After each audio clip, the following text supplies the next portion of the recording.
Mów. Erpatre, najwyższe usta.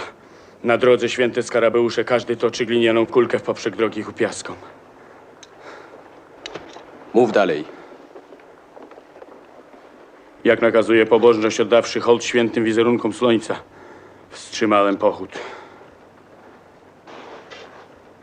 Widzę, że jesteś prawdziwie pobożnym Egipcjaninem, choć rysy masz chetyckie. Nie pójdziemy dalej tą drogą, bo moglibyśmy podeptać święte żuki. Pentuerze, czy tym wąwozem można obejść piaski? Można. Wąwóz ten ma milę długości. Ogromna strata czasu. Spójrz na wojsko, a zrozumiesz, że nie możemy iść dalej tą drogą.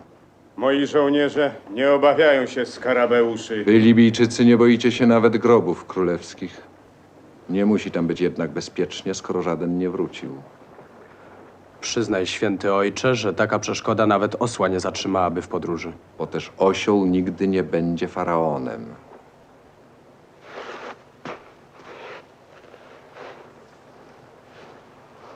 W takim razie ty sam, ministrze, przeprowadzisz wojsko przez wąwóz.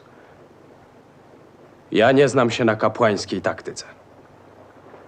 Chodź, Tutmozisie.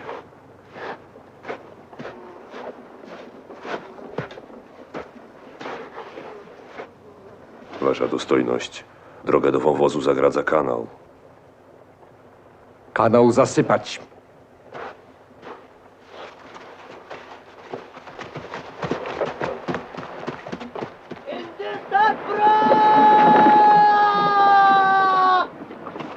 Zasypać kanał! Zasypać kanał!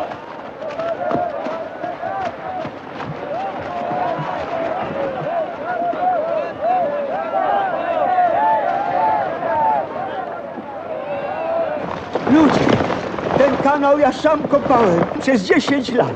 Nocami i w święta. Inni chodzili na jarmark, na tańce. Nasz Pan obiecał, że jak przeprowadzę wodę do tej kotlinki, da mi wolność. Słyszycie? Wolność mnie i moim dzieciom. Nie zasypujcie mego kanału. Nie zasypujcie.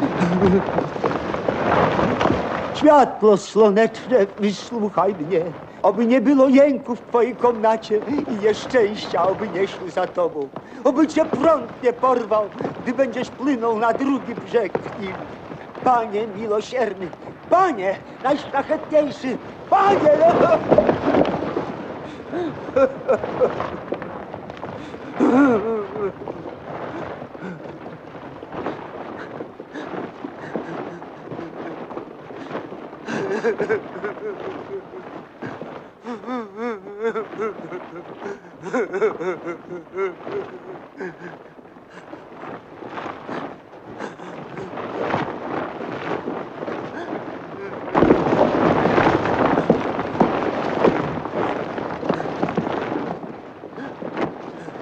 Ochłoń mnie ziemią. Przeklęty dzień, w którym ujrzałem światło i noc. O śmierci. Zetrzyj moje ciało na popiół, ażeby mi tam, na polach Ozyrysa, po raz drugi nie urodził się niewolnikiem. Nie może być wolą mego ojca, żeby jego armia obchodziła święte żuki, dlatego że ministrem wojny jest kapłan. Wielki to wojownik. Jaki on tam wojownik? Święty minister wojny. A co to za armia, w której najlepszym żołnierzem jest najemny libijski korpus? Mój pradziad miał jeszcze 30 000 wojska, a mój ojciec ma już dzisiaj tylko połowę tego. A i na to mu ledwie wystarcza. Za to skarbnice kapłanów są tak wzdęte złotem, że spoza nich nie widać skarbu faraona.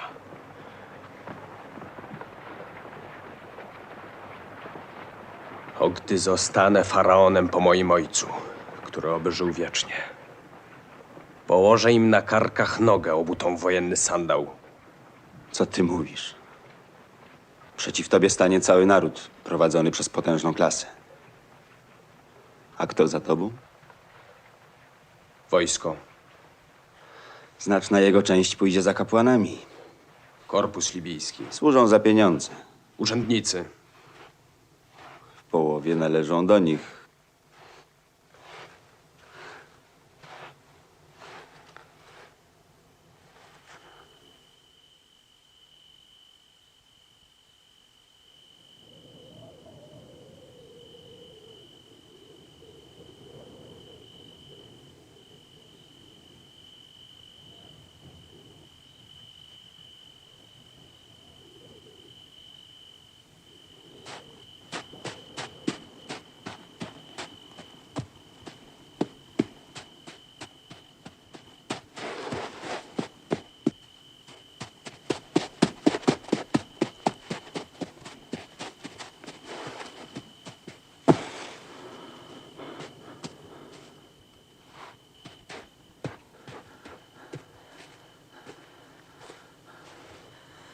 O Jehwo, Co tu robisz? chciałam zobaczyć wojsko. A kto ty jesteś? Jestem Sara, córka rządcy folwarku.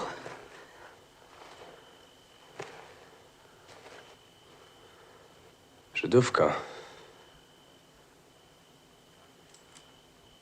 Myślisz, że Żydówki są mniej słodkie od Egipcjanek?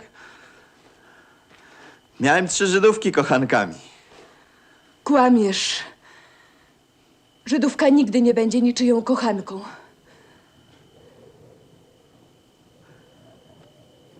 Nawet kochanką pisarza u takiego pana, który nosi wachlarz nad nomarchą memfickim? Nawet, Nawet tego, który wachlarz nosi? nawet. A więc nie zostałaby może kochanką samego nomarchy. Kto wy jesteście? Czego wy chcecie? Odpowiedz mi lepiej, czy ci się podobam. Gdyby z twarzy nie patrzyła ci dobroć, myślałabym, że jesteś libijskim najemnikiem albo bandytą. Jeszcze nim nie jest. Ale kiedyś stać się może największym bandytą, jakiego ziemia nosiła.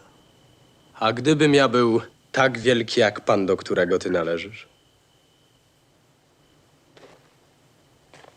Ty możesz być. Wołają nas. A gdybym ja był nomarchą Memfis? Ty możesz być nawet i tak wielkim. Ramzesie, w obozie alarm. A gdybym był następcą tronu? O Jehwo.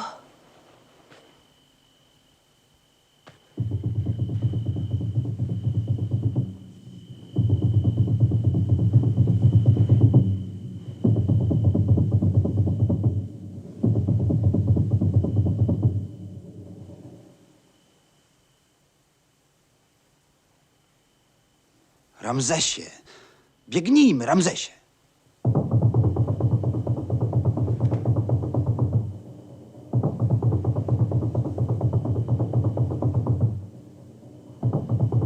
Wezmę cię do mojego domu. Zostań z nią, Tutmozisie. Boże Abrahama, Jakuba, Izaaka, zmiłuj się nade mną. Boże Abrahama, Jakuba, Izaaka, zmiłuj się nade mną. Boże Abrahama, Jakuba, Izaaka.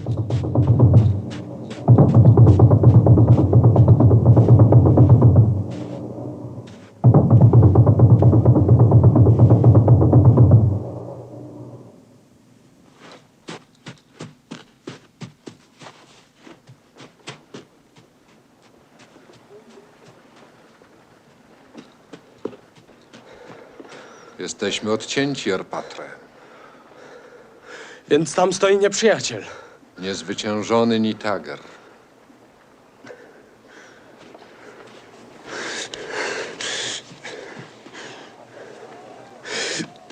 Za mną! Na tych, którzy zastąpili nam drogę!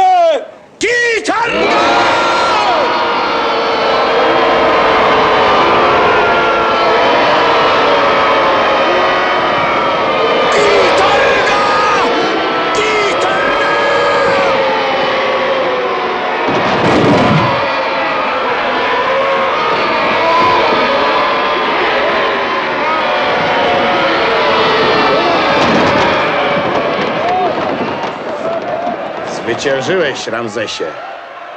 Tylko wielki wódz w ten sposób wydobywa się z kłopotu. Ty jesteś Nitager, najwaleczniejszy z walecznych. Dzisiaj ty jesteś najwaleczniejszy.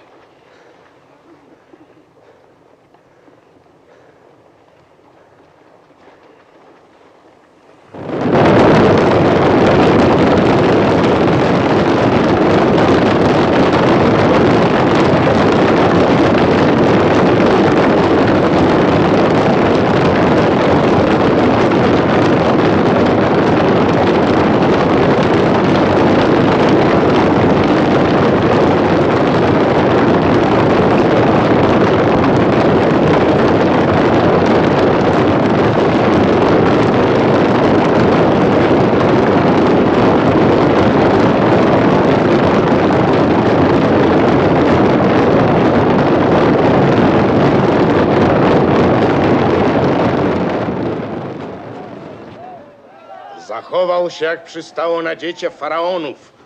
Uderzył pierwszy. A gdyby po waszej stronie znalazł się równie niesporny wódz jak następca, czym zakończylibyśmy manewry? Dajże spokój młodemu wojownikowi. Zobaczysz, on będzie wodzem i zwycięży Asyryjczyków, których dziś trzeba pobić, jeżeli nasze wnuki nie mają zobaczyć ich nad Nilem. Generalowie są po to, żeby wygrywać bitwy. A ministrowie muszą myśleć o tym, co będzie, jeżeli generalowie bitwy przegrają.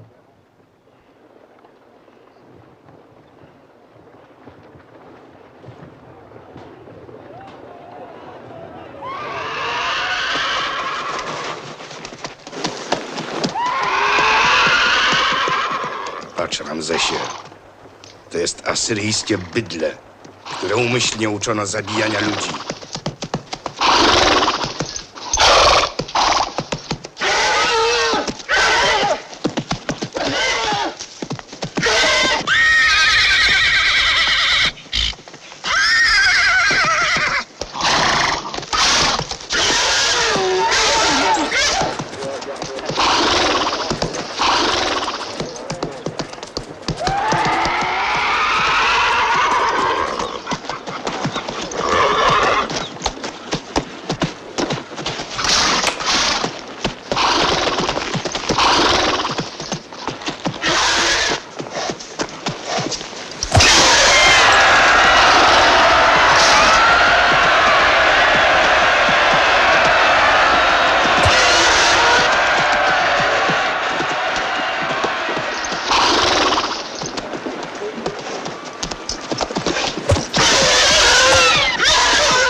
Przyrzekam Bogom i wam, że nasze rydwany wojenne stratują ziemię asyryjską!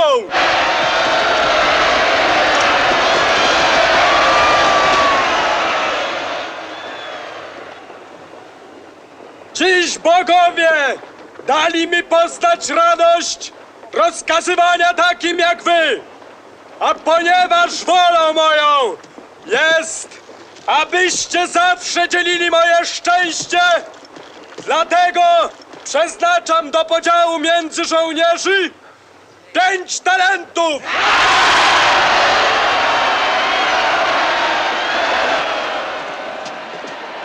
Do podziału między niższych oficerów armii przeznaczam 5 talentów!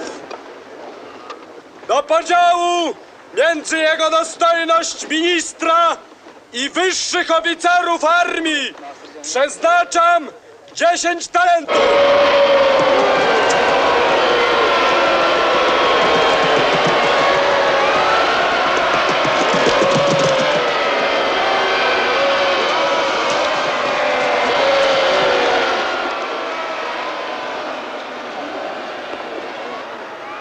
Powiedz mi, Pentuerze, skąd następca weźmie 20 talentów? I zbadaj to. Książę robi podarunki armii, a jego świątobliwość nie ma czym zapłacić pułkom Nitagera wracającym z nadgranicy asyryjskiej.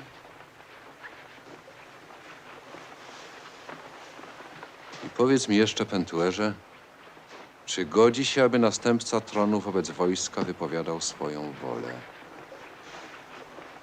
Tak, jakby był faraonem.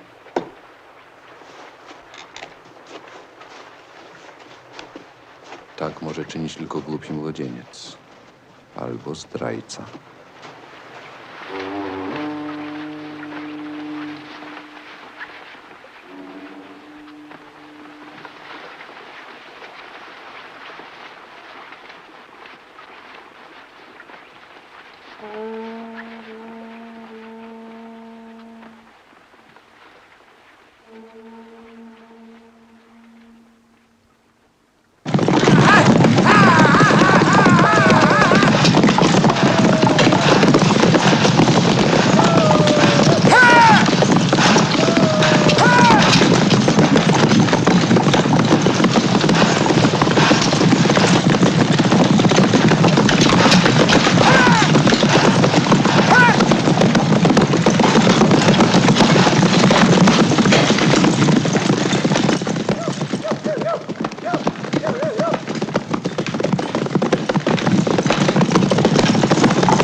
Eunana!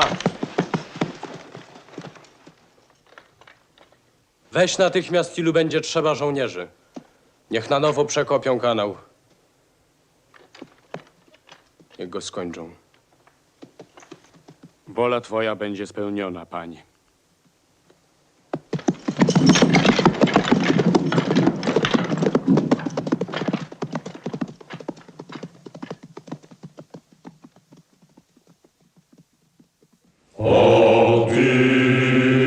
Który wznosisz się nad horyzonty i przebiegasz niebo.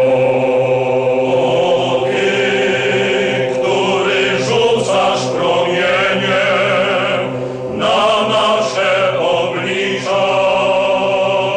O Ty, który idziesz bez zatrzymania się.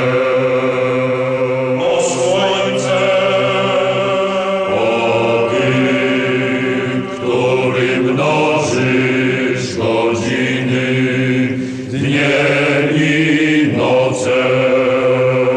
O Ty, który oświetlasz ziemię i samego siebie.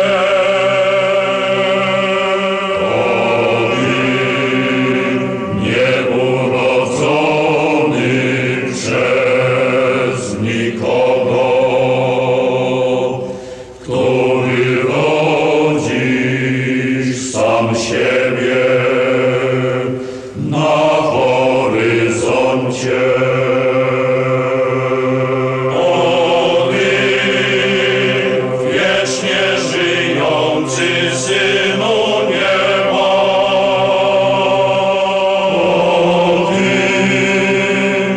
Ozyrys Ramzesie,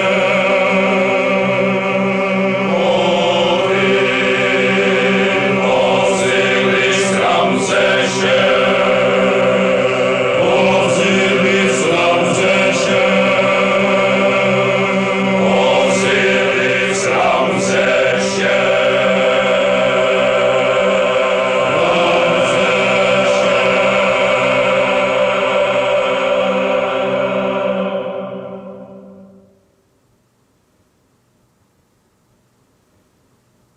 Cieszę się, Ramzesie, że wracasz zdrowy z ciężkiej podróży.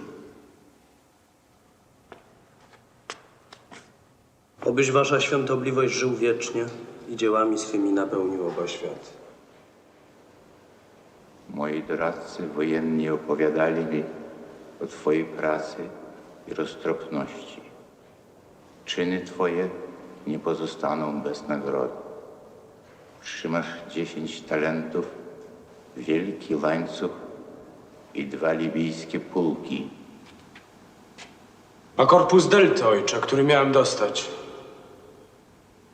Za rok powtórzymy manewry, a jeśli nie popełnisz żadnego błędu w prowadzeniu wojska, dostaniesz korpus. Nigdy nie mogę być z tobą sam, ojcze. Zawsze między nami znajdują się obcy ludzie.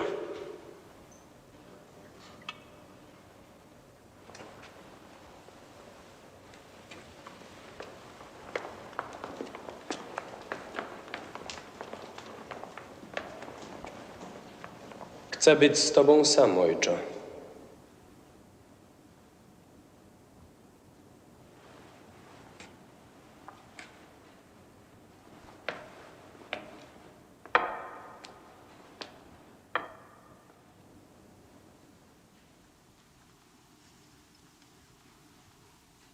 Co masz mi do powiedzenia? Tylko jedno, ojcze. Herhor jest moim wrogiem. On to oskarżył mnie przed tobą i naraził na taki wstyd. Herhor jest moim wiernym sługą, a twoim przyjacielem.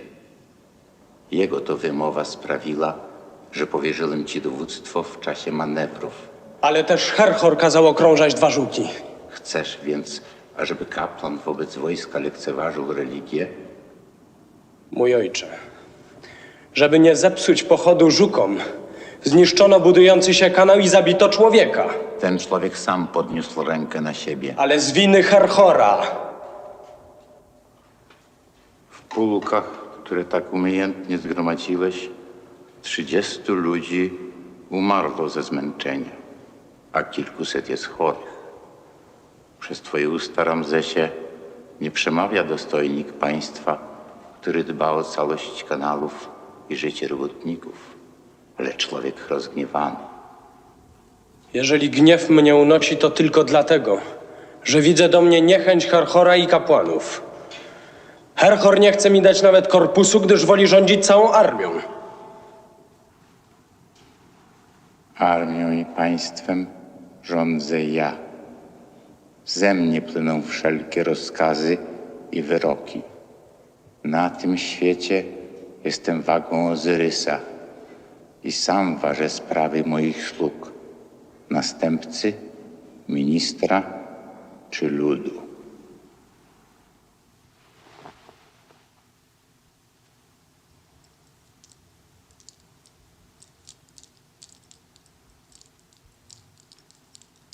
Smutny jesteś, mój panie. Już doby jesteśmy razem, a jeszcze nie widziałam twojego uśmiechu.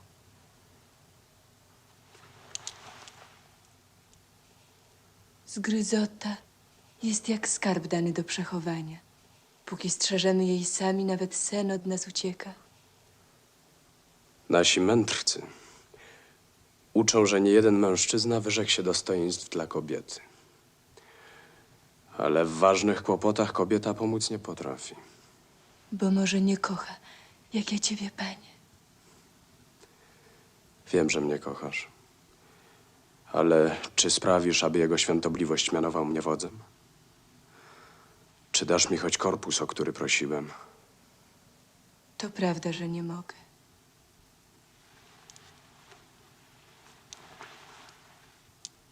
Nic nie mogę.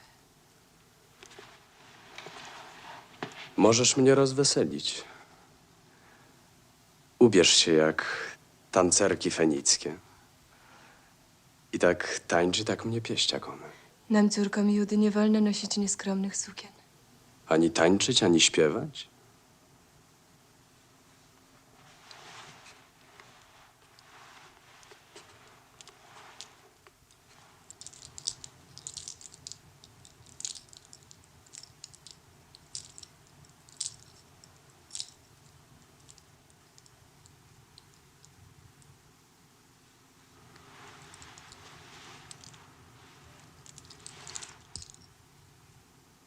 Płacz jest pierwszym głosem człowieka na tej ziemi, a jęk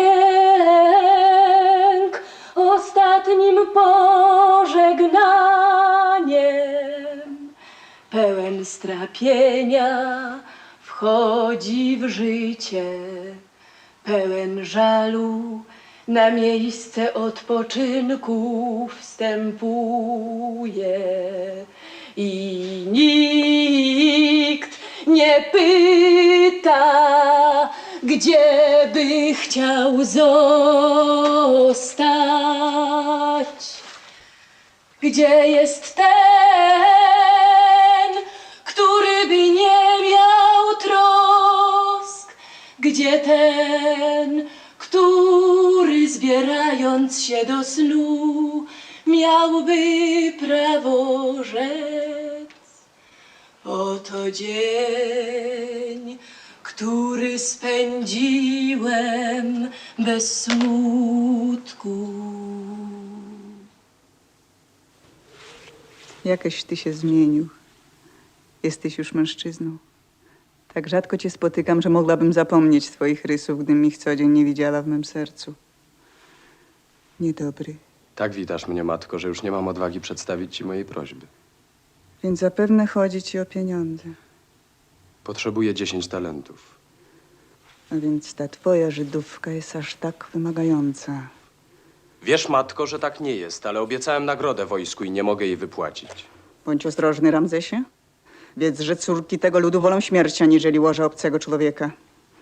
A jeżeli oddają się nawet nieprzyjacielskim wodzom, to jedynie w tym celu, ażeby albo zjednać ich dla swojej polityki, albo zabić. Wszystkie te wieści rozgłaszają kapłani. Więc to prawda, że jesteś wrogiem kaplanów. Ty, ich ukochany uczeń. Jeszcze muszę mieć ślady ich kijów na plecach. Dziad twój Ramzesie był arcykapłanem. Właśnie dlatego, że mój dziad był władcą i ojciec jest nim. Ja nie mogę znieść władzy Herhora. Nie widzę w tobie przyszłego pana Egiptu. Wypędzisz z dworu kaplanów, a któż ci zostanie? Kto będzie twoim okiem w dolnym i górnym kraju? Kto za granicą? Kapłani będą moimi sługami, nie ministrami. Dzięki ich modlom ojciec twój panuje 33 lata i unika wojen, które mogłyby być zgubnymi. Dla kapłanów. Dla faraona, dla państwa. Wiesz ty, co dzieje się z naszym skarbem? Wiem, ale też wiem. Jedna szczęśliwa wojna z Asyrią może zalać złotem nasz skarb, jak przybór Nilu nasze pola. Nie, ty, Ramzesie, jesteś jeszcze dzieckiem. Nawet nie można poczytywać za grzech twoich słów bezbożnych. Proszę cię, oddal Żydówkę i poproś kapłanów, może ci wtedy pożyczą. Wolę wziąć od Fenicjan. Rób jak chcesz. Ale pamiętaj, widywano w tym kraju śmierć faraonów po kilkumiesięcznym panowaniu i upadki dynastii, które rządziły 9 narodami. Bo ci faraonowie dla kadzielnicy zapominali o włóczni.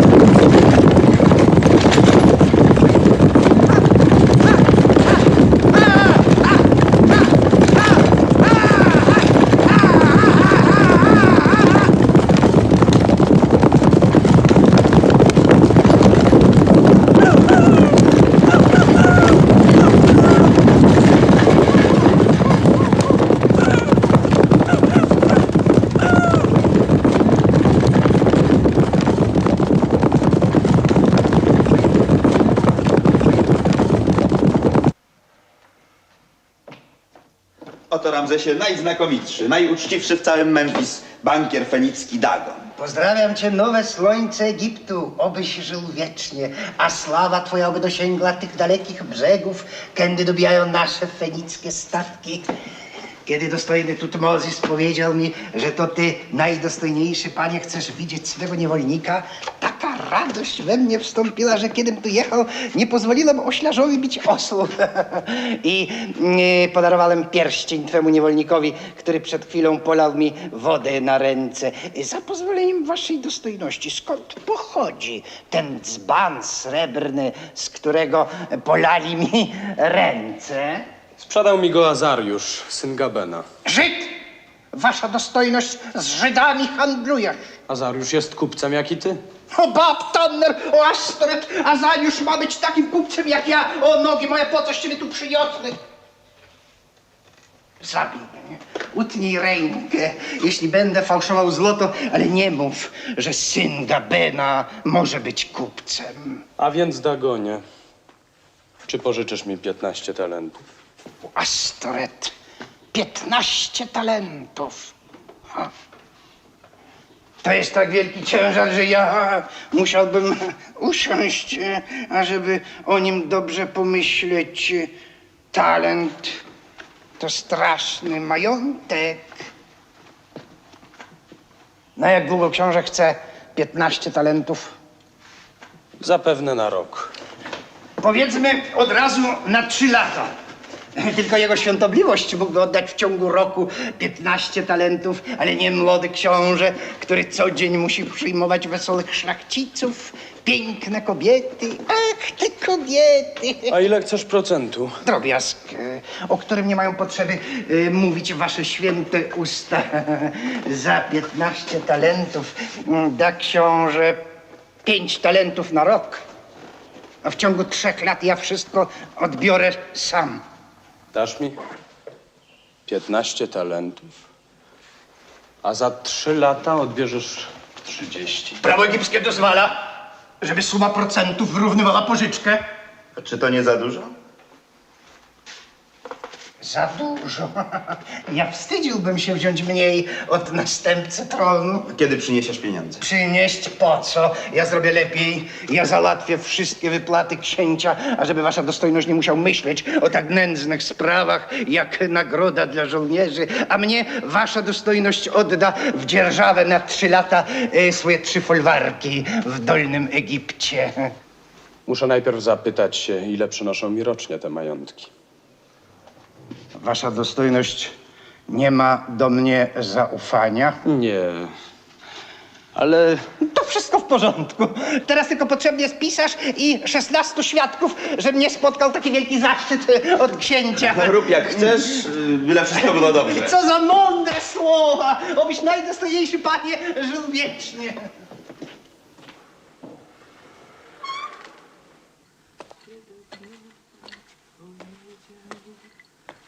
Życie moje upłynęło bez boleści i bez trwogi, jak pogodny dzień nad już.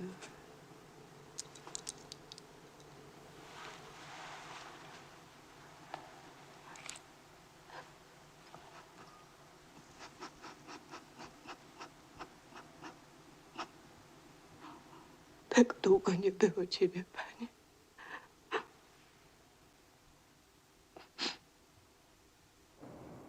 Dla Egiptu nadchodzą złe lata.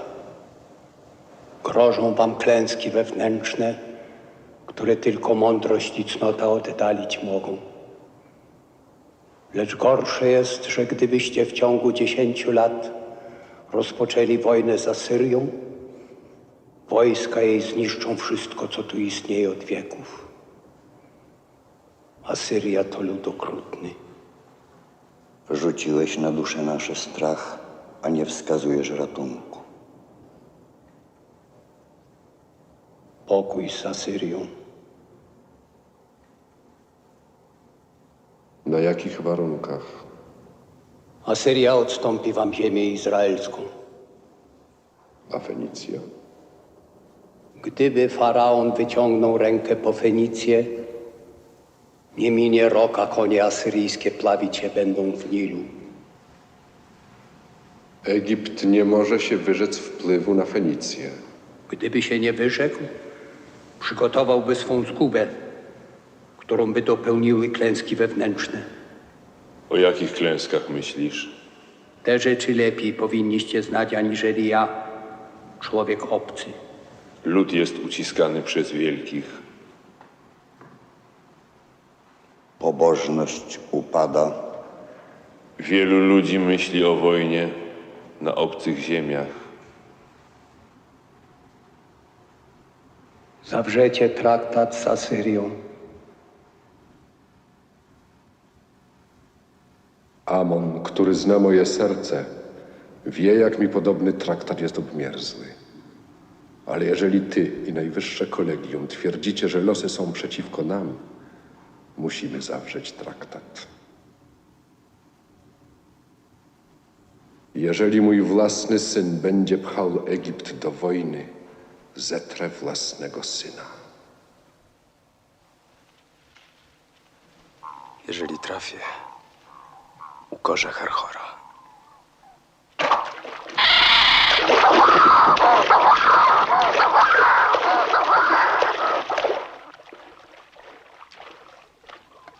Jeżeli trafię,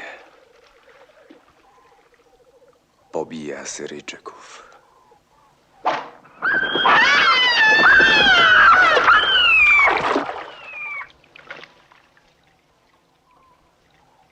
Jeżeli trafię, będę kiedyś faraonem jak Ramzes Wielki.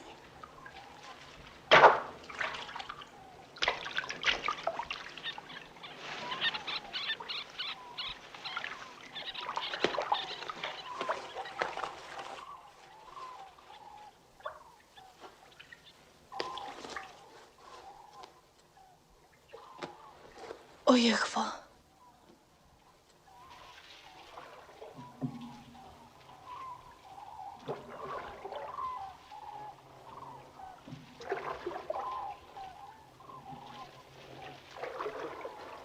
tam jest twoja matka.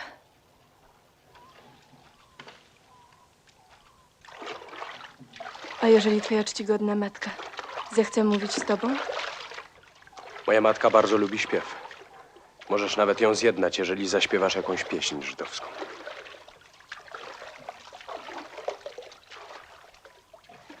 Jak wielkim jest Pan, jakże wielkim jest Pan. Widzisz, wasza dostojność? On płynie naprzeciw nam ze swoją Żydówką. Książę nie byłby potomkiem arcykaplanów i faraonów, gdyby nie szarpał tych wędzideł, jakie nakładają mu prawo i nasze być może błędne zwyczaje. Gdyby nie on siedział w tej łupinie, kazałabym ją rozbić. A z prochu ziemi twory głos wydające. Jak wielkim jest Pan, jakże wielkim jest Pan, jak wielkim Twój Bóg. Jest to ładne, głupiutkie stworzenie, które ani myśli, ani potrafiłoby wyzyskać wpływ na księcia. Bodajby przez usta twoje przemawiał Amon, wszystko wiedzący. Książę ani przez chwilę nie szalał za nią, że zaś Sara jest brzemienna. Skąd wiesz? A jeżeli będzie syn? Jeżeli będzie córka, damy jej posag, jak przystoi panience wysokiego rodu. A jeżeli będzie syn, zostanie Żydem. Mój wnuk Żydem? Nadejdzie czas, że lud izraelski będzie potrzebował króla. Wtedy my im damy władcę. Jesteś jak orzeł, który jednym spojrzeniem obejmuje wschód i zachód.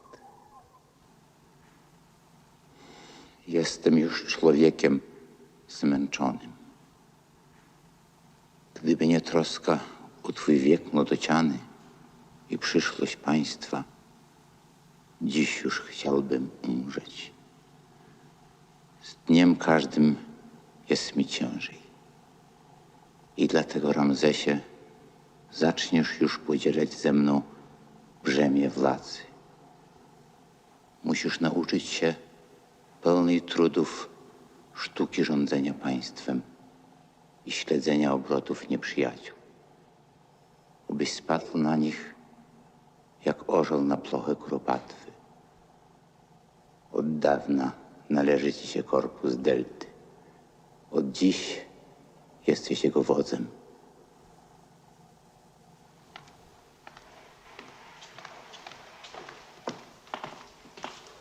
Mój ojcze. Pozwól, dostojny książę, że będę pierwszym z tych, którzy radują się twoim wyniesieniem. To Herhor nalegał na to, abym ci powierzył jak największą prowincję.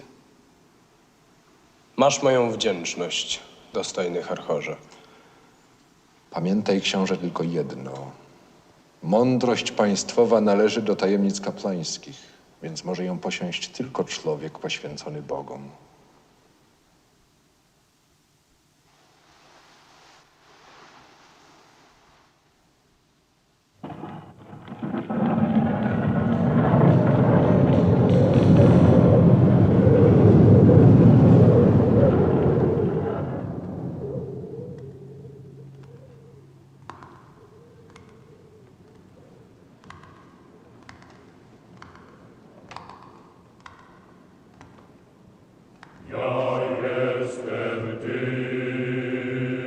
Niech z przestąpieniem tego progu spokój zamieszka w Twej duszy. W imię tego, który wszystko stworzył.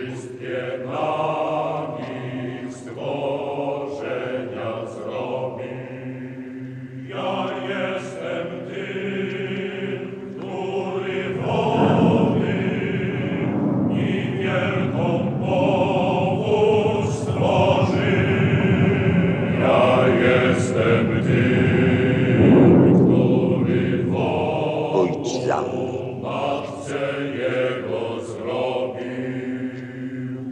Który rodzicem jest.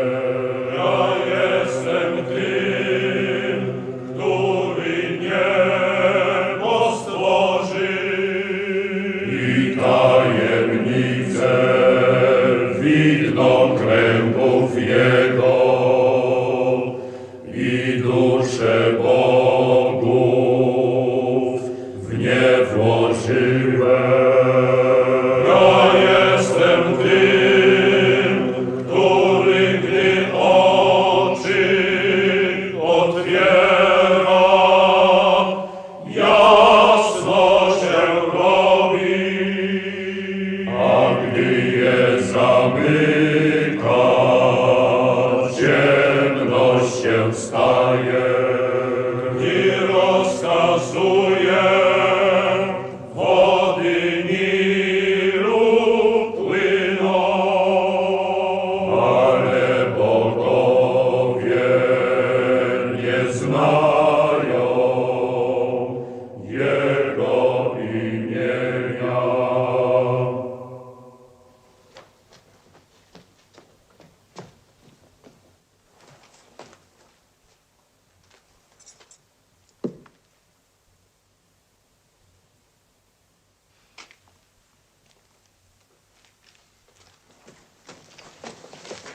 Oto jest jego miłość książę Hiram, członek Najwyższej Rady Fenickiej. Oto jest dostojny Dagon, bankier księcia Ramzesa, następcy tronu.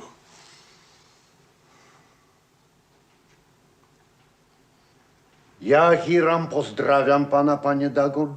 Życzę panu dużego majątku i powodzenia w interesach.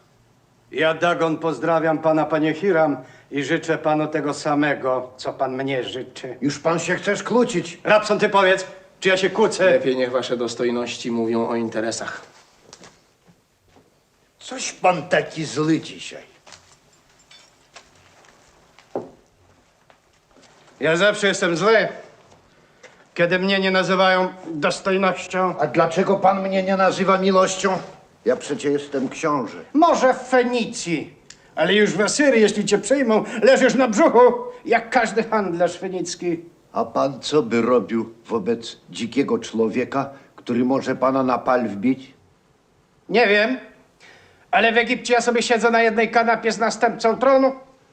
Ja mam 100 okrętów. A jego świątobliwość faraon obeżał wiecznie, ma 20 000 miast, miasteczek i osad. Czy was tyfon opętał? Będziecie teraz wyliczali miasta faraona, kiedy nad Fenicją wisi nieszczęście. Niechże ja się wreszcie dowiem, jakie nieszczęście. Beroes. Beroes. Doradca książąt asyryjskich i samego króla. Ten Beroes całą jedną noc przepędził w świątyni Ptah. Szpiedzy nasi donieśli z Babilonu, że Asyria chce zabrać Fenicję, a Egiptowi chce oddać Izrael. I po to tu przyjechał ten Beroes. Ale ty tego nie możesz wiele w tym interesie, bardzo wiele. Możesz na dworze faraona nie dopuścić do traktatu z Asyrią. Ja sam nie wydołam. Ja będę z tobą. A złoto dostarczy Fenicja. A co dostanę za moją pracę? Co? No, 10 okrętów. A ile ty zarobisz? Mało ci? Ja się pytam, co ty zarobisz? Żebyś teraz zdechł. Damy ci 20, żebyś zapomniał o tych spalonych. No, będę pracował, żeby zapomnieć. Ile ja mogłem zarobić? Dosyć. Gadajcie o Fenicji. Następca zostanie faraonem i to pewnie już niedługo. A jeżeli młody Ramzes zechce wojny z Asyrią, to ją zrobi. Ale jeżeli ty sam będziesz pchał go do wojny, to na nic. No przecież się nie rozerwę na 10 części. Ale musisz zrobić to, aby każdy kucharz następcy chciał wojny. Każdy fryzjer następcy chciał wojny. Aby wszyscy laziebnicy, pisarze, oficerowie, woźnice, aby wszyscy chcieli wojny z Asyrią i aby następca słyszał o tym od rana do nocy, a nawet wtedy, kiedy śpi. To się zrobi. A znasz ty jego kochanki? Głupia dziewczyna. Można mu podsunąć mądrą. Mam. Kama. Fenicka kaplanka? A to świętokradztwo. Kaplanka, jeśli je popełni, może umrzeć. Bądź pozdrowiony, o Nilu, o święta rzeko, która objawiłaś się na tej ziemi. Przychodzisz w pokoju, aby dać życie Egiptowi. Z woli jego świątobliwości faraona i za zgodą najwyższych władz kapłańskich poznałeś niektóre szczegóły życia państwa egipskiego znane tylko bóstwom, rządcom kraju i świątyniom. Mądrość bogów przez niegodne moje usta pokazała ci, że zmniejszył się nie tylko skarb, ale i wojsko. I że oba te źródła naszej potęgi zmniejszać się będą ciągle. Był czas, kiedy skarb faraonów był pełny, kiedy mieliśmy dużo ziemi i ludności, kiedy państwo nasze było bogate i potężne. Taki był Egipt jeszcze 400 lat temu, zanim XIX dynastia nie rozpoczęła zwycięskich, szczęśliwych wojen. Nasi żołnierze zwyciężali nieprzyjaciół. Nasi faraonowie uwieczniali swoje czcigodne imiona aż nad brzegami Eufratu. A nasi chłopi, jak pociągowe bydło, nosili za nimi wodę i ciężary. Walczyli i marli po drodze tysiącami. A w tym samym czasie piaski pustyni pożerały nasze ziemię. Bóg mówi przez twoje usta, Pentuerze. Nasze triumfalne wojny były grobem Egiptu.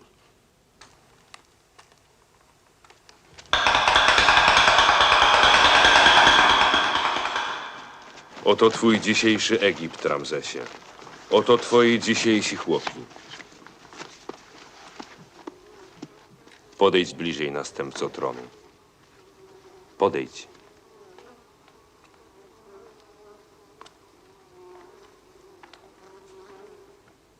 Patrz. Ich ciała to skóra i kości. Ten nędzny lud nie wzbogaci skarbu twojego państwa, Ramzesie. Pamiętaj wreszcie, że Egipt nosi na piersiach jadowitego węża. Tym wężem, który wysysa krew ludu. Majątki nomarchów i potęgę faraonów są Fenicjanie. Fenicki handel złotem. Te 2 miary gruntu i 32 ludzi bierze Fenicjanin w dzierżawę na 3 lata za pożyczenie nam 1 talentu złota. Popatrz, jaki to kawał ziemi, jaka gromada ludzi. A teraz popatrz na moją rękę. Ta bryłka złota to 1 talent.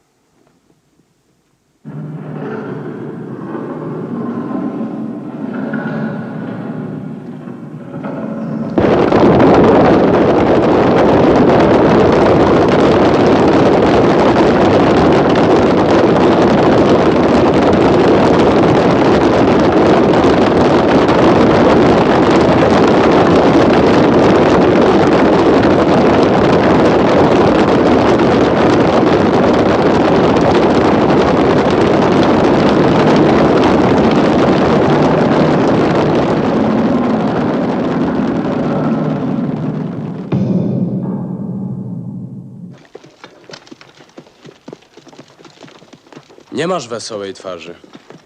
Nie gniewaj się, panie.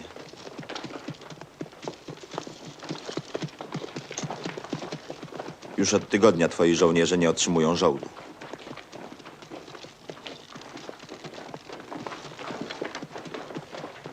Z pałacu w Memfis donoszą, że zdrowie jego świątobliwości mocno zachwiało się w tych czasach. Kapłani nic mi o tym nie mówili. Ale za to mówią, że wasza dostojność zobowiązałeś się wygnać Fenicjan.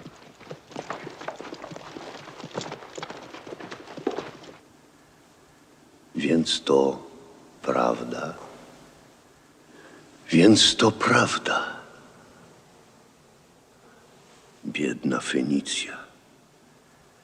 Ale biedny Egipt. Nie rozumiem twoich biadań. Książę, wiesz, o czym mówię, skoro nie chcesz odpowiedzieć na moje pytanie. Mimo to dotrzymam tej obietnicy. Będziesz miał 100 talentów.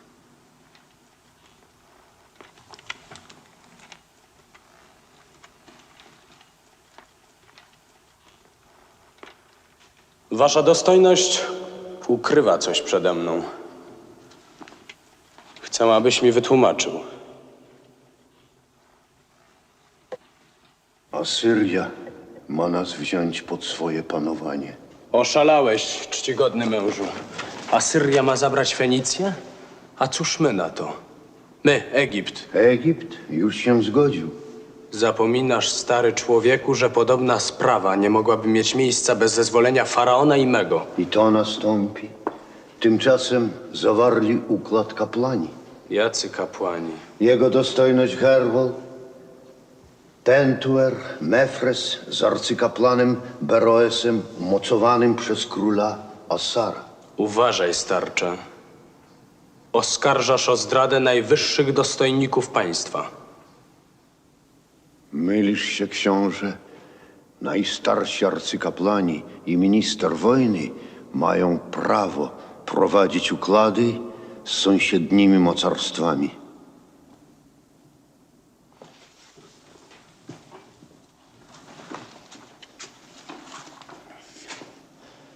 Dopóty nie uwierzę temu, co mówisz, wasza dostojność, dopóki nie dasz mi dowodów. Lada dzień przyjeżdża poseł asyryjski Sargon. Przypieczętuje to, co postanowili kapłani. Jakież to wynagrodzenie musiałaby Asyria dać Egiptowi?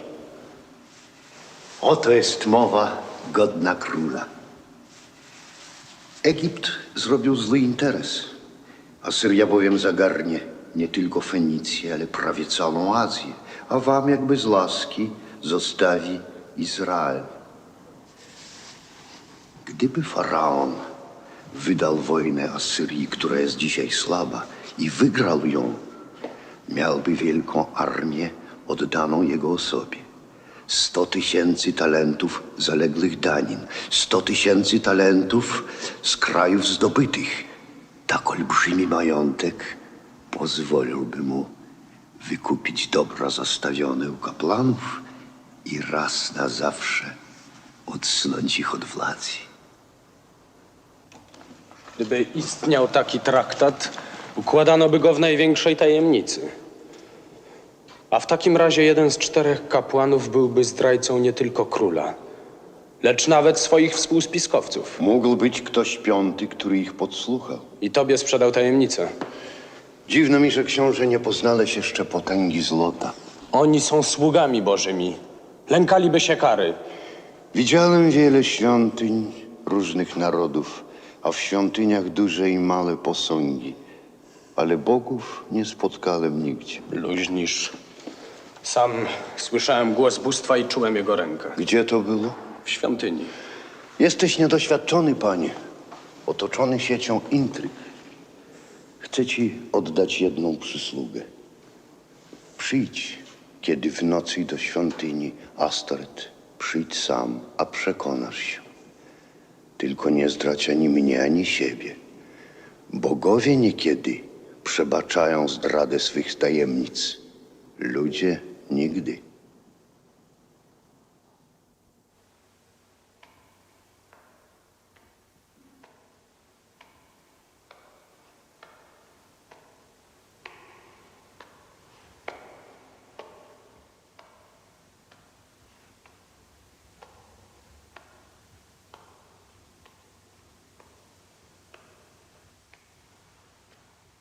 Ramzesie, Ramzesie, Ramzesie.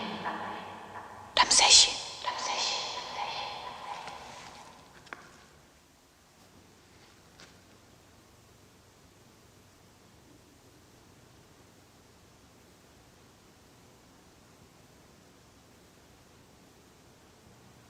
Ramzesie,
Ramzesie, Ramzesie.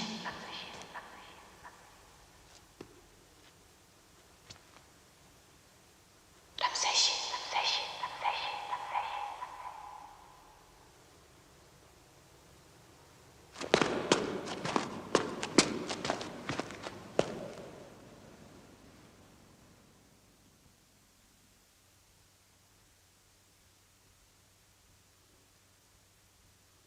Kto tu jest?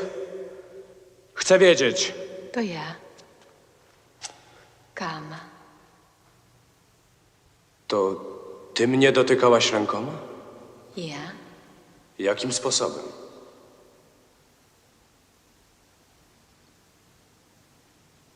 O. Takim. Ty jesteś Kama?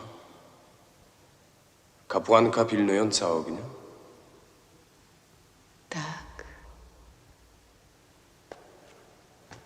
I wasze prawa są tak okrutne, że nie pozwalają ci kochać. Gdybym złamała prawo, przeklełaby mnie Fenicja i zemściliby się bogowie. Co mnie obchodzą twoi bogowie?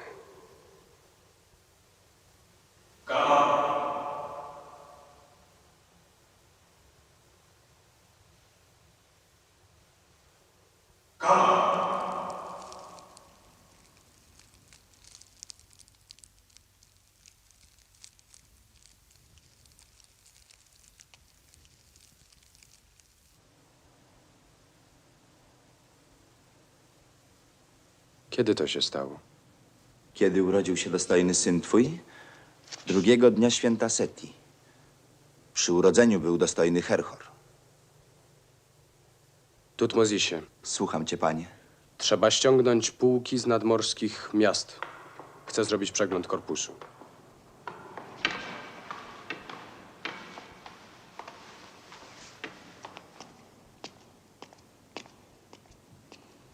Z memfiskiego Pałacu Pana Sprawiedliwości zawiadomiono nas, że masz książę przyjąć Sargona, posła króla Assara, który wraz z wielkim kapłanem Izdubarem przybył, aby ucałować nogi jego świątobliwości ojca twego.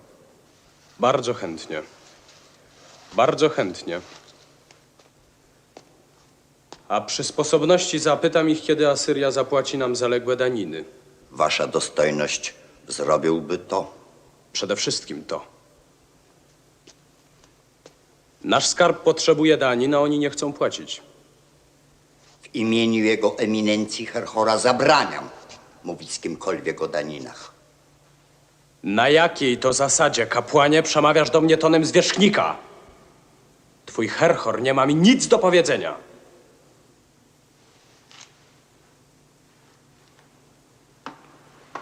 Jedno słowo.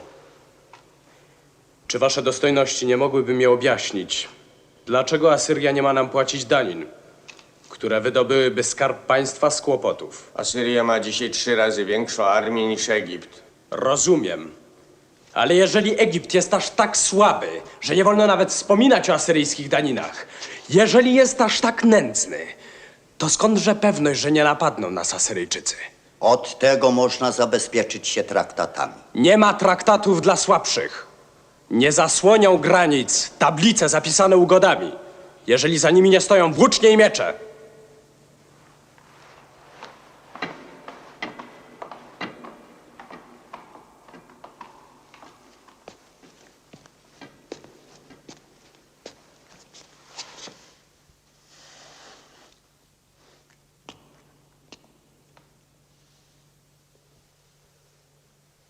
Sprowadź Sarę i dziecko. Chcę zobaczyć mego syna.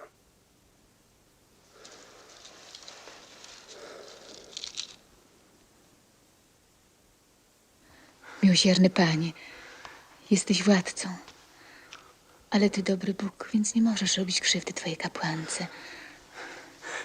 Byłem pod twoim domem już kilka razy. Nigdy nie śmiałabym przypuścić, że mój władca i Pan znajduje się o kilka kroków ode mnie. Czemu zawdzięczam najwyższą łaskę? Chcę, żebyś mi powiedziała, Kamo, dlaczego twoi rodacy pokazali mi wtedy w świątyni mój żywy wizerunek. Dlatego, że Cię kochają, Panie. Chcieli Ci pokazać, że gdybyś był w niebezpieczeństwie, albo gdybyś chciał omylić wroga, możesz mieć swój cień. Sądzisz, że sam sobie nie dam rady? Ramzes Wielki miał oprócz swojej postaci 2 inne dla wroga.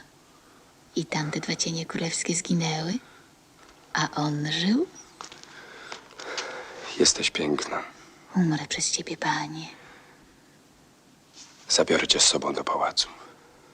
Będę Twoją niewolnicą, Panie. Tylko nie dziś. I nie tutaj.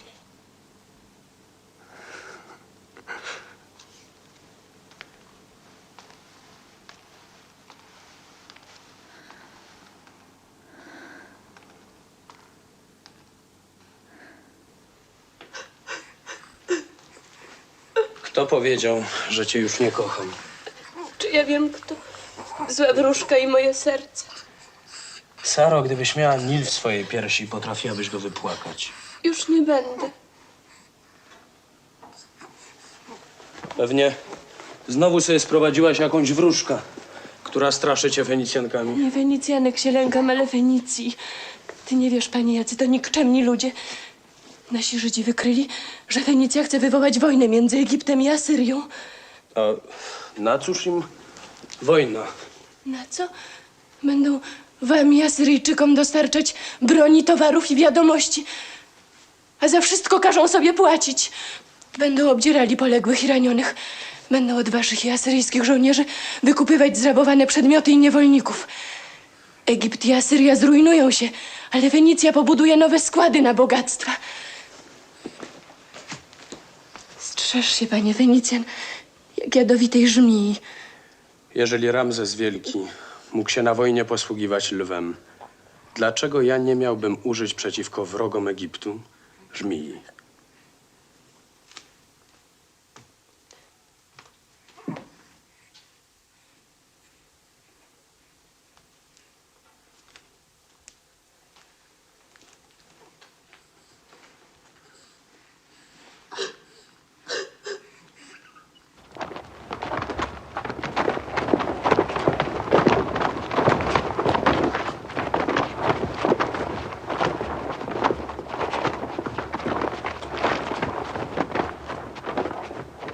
Ja, Sargon, wódz i powinowaty najpotężniejszego króla Assara, przychodzę cię pozdrowić, następco najpotężniejszego faraona, i na znak przyjaźni ofiarować ci dary.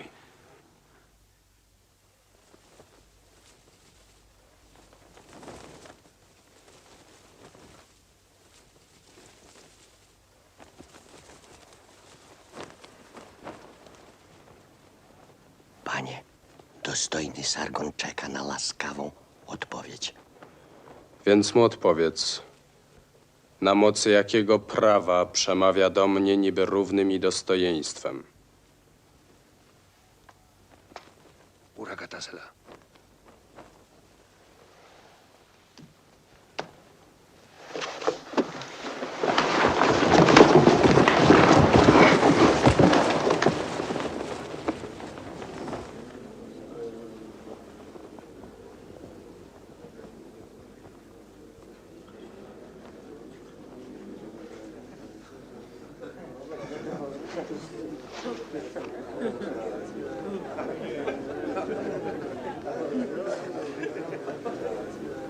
Panie, to jest kuzyn króla Assara. A ja jestem synem faraona. Panie, do czego prowadzisz? Do wojny.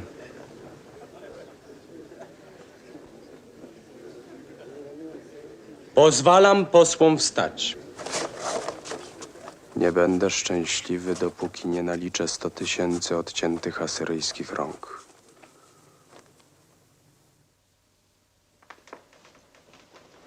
Hiram przysłał pismo od waszych najwyższych kapłanów. Nie będziesz już służyć Astoret, jesteś wolna. Myślisz, że ona jest złota? Tak mnie witasz? Bo znam moich braci. Oni fałszują nie tylko złoto, ale rubiny, szafiry. W tej puszce jest twoje bezpieczeństwo. Co mi tam bezpieczeństwo? Nudzę się i boję. Siedzę tu jak w więzieniu. Brakuje ci czegoś? Brakuje. Brakuje mi światła, oddechu, śmiechu, śpiewów, ludzi. O mściwa bogini, jakże mnie ciężko karzesz. Czy nie kocham cię? Nie wystarcza ci zaszczyt, że należysz do mnie? Gdybyś mnie kochał naprawdę, uczyniłbyś mnie pierwszą. Osadziłbyś mnie w pałacu, który zajmuje ta Żydówka Sara. I mnie dałbyś wartę, nie jej. Tam przed ołtarzem Astoret byłam pierwsza. A tu co? Wszyscy pochylają głowy przed domem Żydówki. Przed moim pierworodnym synem. A on Żydem nie jest. Jest Żydem. Szalona jesteś. Wiesz przecież, że mój syn Żydem być nie może. A ja ci mówię, że jest. Jest Żydem jak jego dziadowie, jak jego wujowie. I nazywa się Izaak. Czy chcesz, żebym cię wypędził? Dobrze. Wypędź mnie, jeżeli kłamstwo wyszło z ust moich. Ale jeżeli rzekłam prawdę, wypędź tamtą. Daj mi dowód. Idź do niej i przekonaj się. Twój pierworodny syn nazywa się Izaak. Izaak! Izaak! Izaak!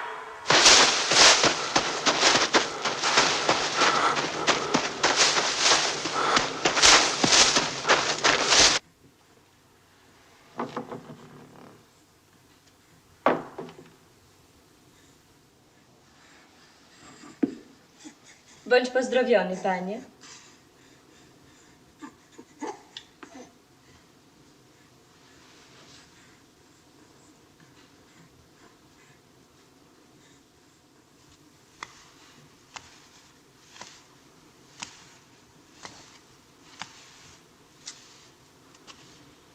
Saro, jak na imię twemu synowi?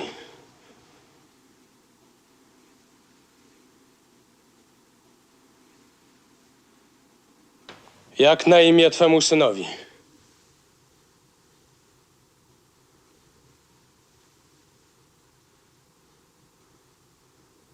Wszak wiesz, panie, że Seti... Spojrzyj mi w oczy.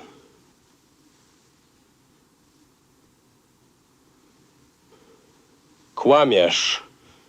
Mój syn, syn następcy egipskiego tronu, nazywa się Izak. Jest Żydem. Podłym Żydem. Tak rozkazali kapłani. Jacy kapłani? Najdostojniejszy Herhor, najdostojniejszy Mefres. Mówili, że twój syn musi zostać pierwszym królem żydowskim. Herhor i Mefres.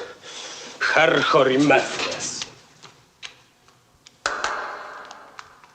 Żydówka od dzisiaj nie będzie panią, ale sługą tej, która ją zastąpi. Zaprowadzi się między niewolników. Boże Abrahama, Jakuba i Izaaka, zmiłuj się nade mną. Boże Abrahama, Jakuba i Izaaka, zmiłuj się nade mną.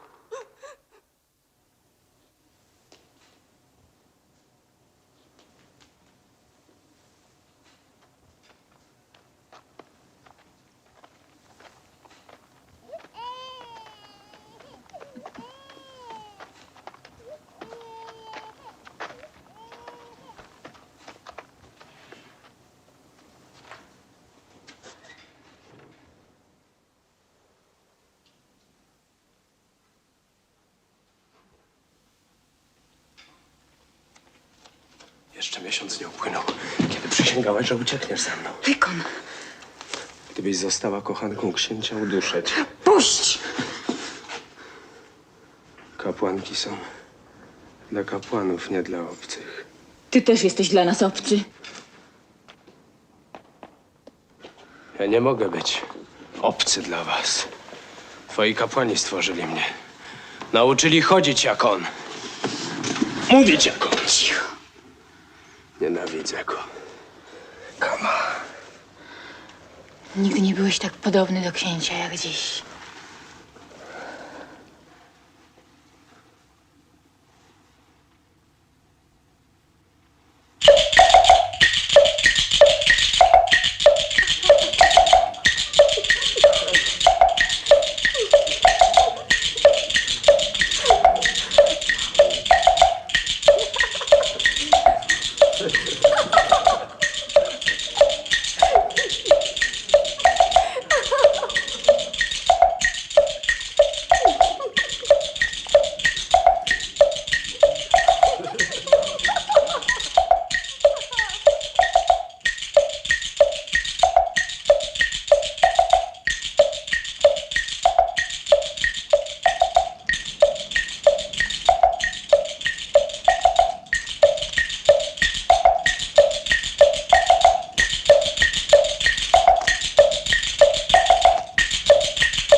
Oto do czego doprowadziła nas polityka kapłanów.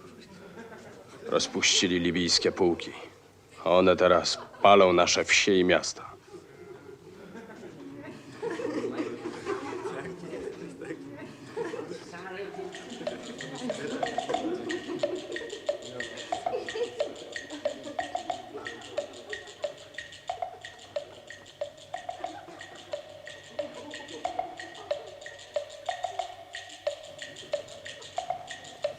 Hebron.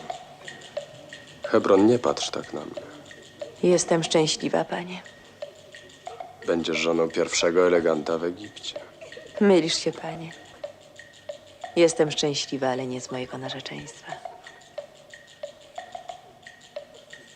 Dlaczego więc wychodzisz za Tutmozisa?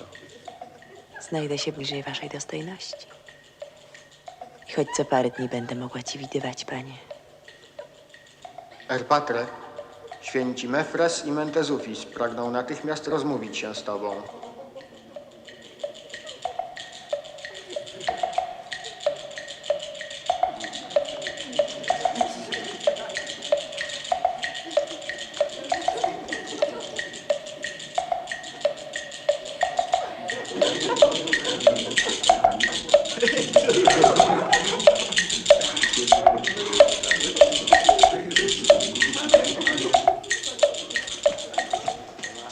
Nie wiem, czy wasza dostojność będziesz mógł wysłuchać nas. Myślicie, żem się upił?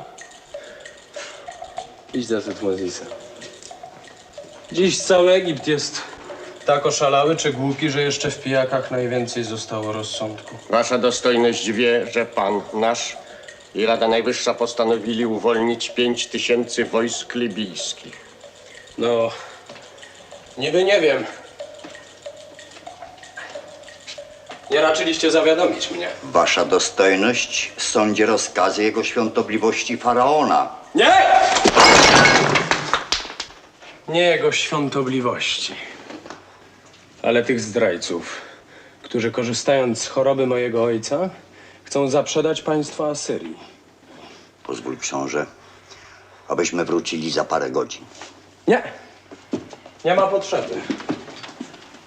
Wiem, co się dzieje na naszej zachodniej granicy. A raczej nie ja wiem, tylko moi kucharze. Chłopcy stajenni, pomywaczki.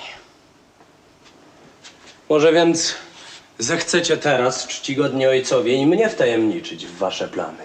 Libijczycy zbierają bandy z zamiarem napadu na Egipt. Rozumiem.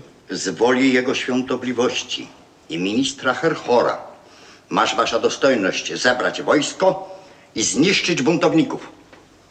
Więc od tej chwili jestem naczelnym wodzem. Tak jest, jak rzekłeś. I mam prawo odbyć z wami naradę wojenną. Choćby w tej chwili.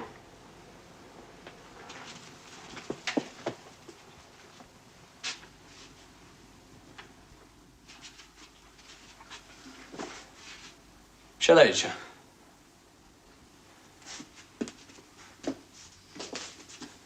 Pytam was, dlaczego rozpuszczono pułki libijskie? I rozpuści się inne, aby skarbowi jego świątobliwości dostarczyć rocznie 4000 talentów. A ja myślałem, że rozpuszczono libijskie pułki po to, żeby się przypodobać królowi Asyrii. Zdumiewasz nas, książę.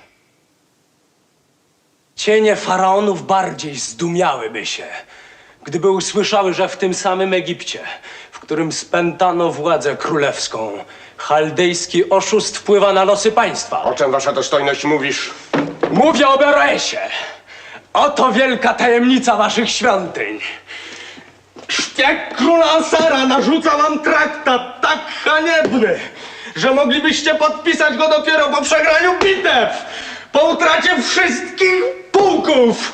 Szaleńcy! Pobożni!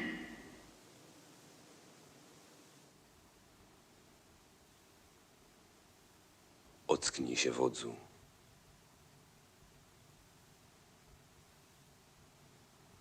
Ramzesie, wojsko czeka.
Jestem tym, który gdy oczy otwiera,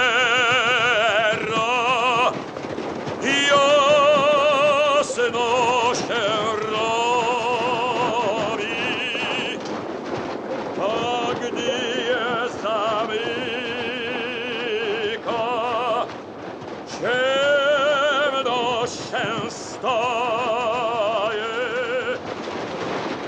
Ja jestem Bóg, Amon-Ra.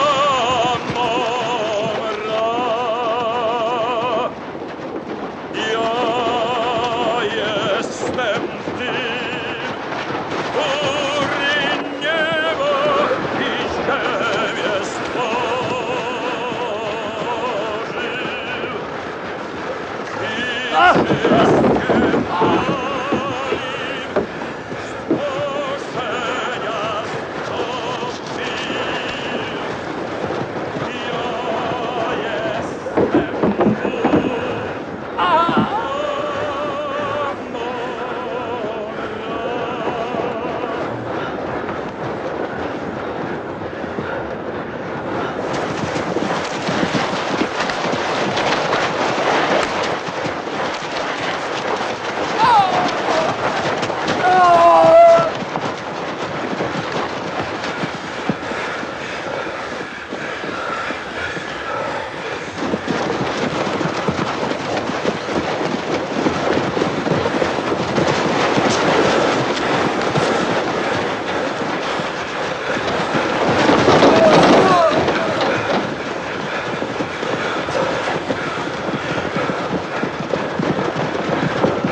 okrzyk wojska, które miłuje swego wodza za zwycięstwo.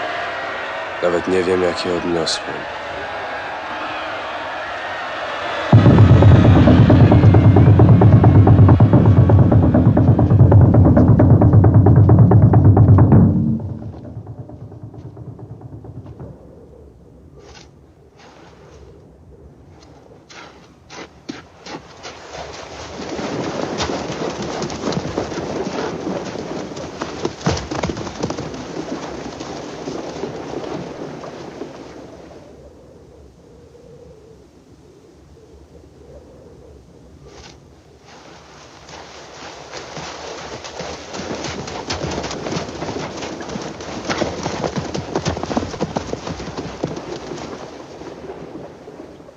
Czy wiesz, Tehenno, jak Egiptkarze zdradę? Wiem, panie, że zasłużyłem na śmierć i przyjmę ją z twego rozkazu. Boję się, że młodemu panu triumf za mocno uderzy do głowy. Może by jakoś przerwać. Nie. Nie przerywajcie uroczystości.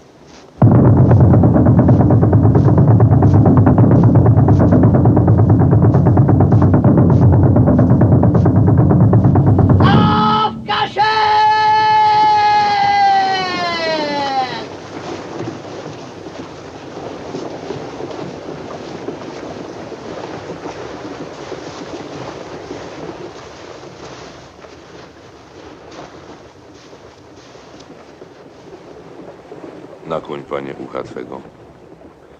Od czasu, kiedy wyjechałeś z miasta, zaszły tam dziwne wydarzenia. Twoja Fenicjanka Kama uciekła z Grekiem Lykonem. Nie poruszaj się, panie. Grek to zbrodniarz, jakich niewielu wydała ziemia. Jest podobny do mnie jak obraz odbity w wodzie.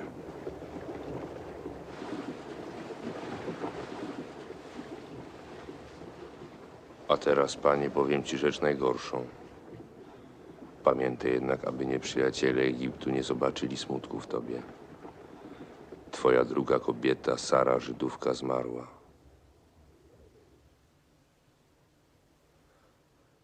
Twój syn też nie żyje. Zabił go Grek Lykon.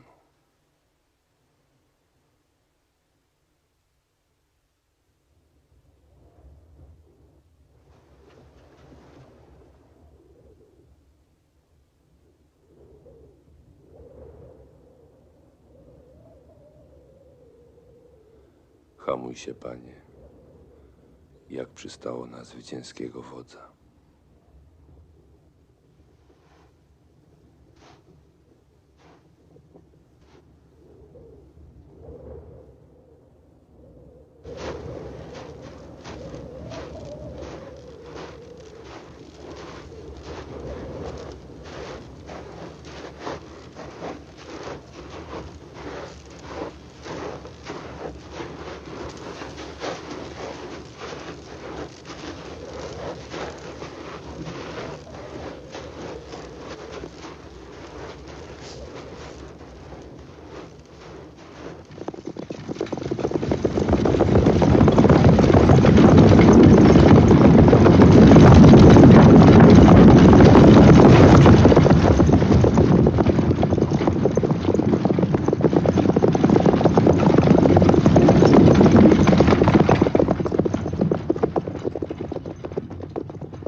Ile razy tu jestem, zawsze ogarnia mnie zdumienie i żal.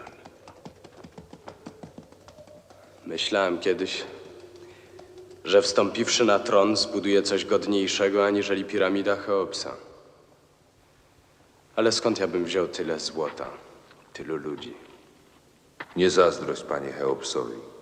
Swój wielki grób budował on przez lat 30. I jaki z tej pracy pożytek? Kogo ona uleczyła, wykarmiła, odziała? Na grób Cheopsa złożyło się 500 000 trupów. A ile krwi, łez, bólu? Nie o to chodzi. Czy były potrzebne piramidy? Ale o to, ażeby wola faraona, gdy ją raz wypowiedziano, była spełniona. Tak, Pentuerze. Piramida to nie grób Cheopsa, to wola Cheopsa. Czy i ty, panie, chciałbyś w podobny sposób dowodzić swojej potęgi?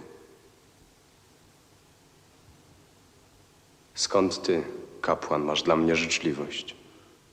Bogowie mnie ostrzegli, że ty, panie, jeśli zechcesz, możesz wydobyć z nędzy lud egipski. Cóż ciebie lud obchodzi?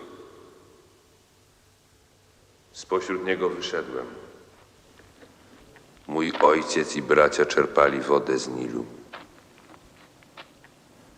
i dostawali kije.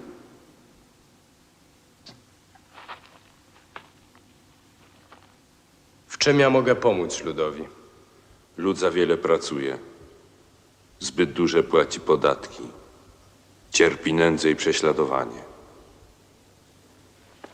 Chłopi. Zawsze chłopi. Dla ciebie, kapłanie, tylko ten zasługuje na litość, kogo wszy jedzą. Dlaczego nie liczysz faraonów, którzy gonali w boleściach, których mordowano? Ale ty o nich nie pamiętasz. A mój ojciec, a ja. Śmierć nie jest dla mnie łaskawsza niż dla twojego chłopa.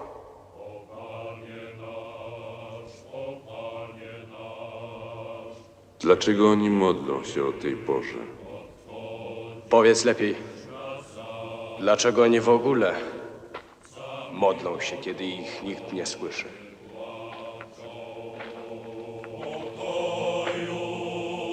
Na zachód, o Panie nasz, idź w pokoju. Ujrzymy Cię znowu, gdy w wieczności dzień nadejdzie, albowiem idziesz do kraju, który łączy z sobą wszystkich ludzi.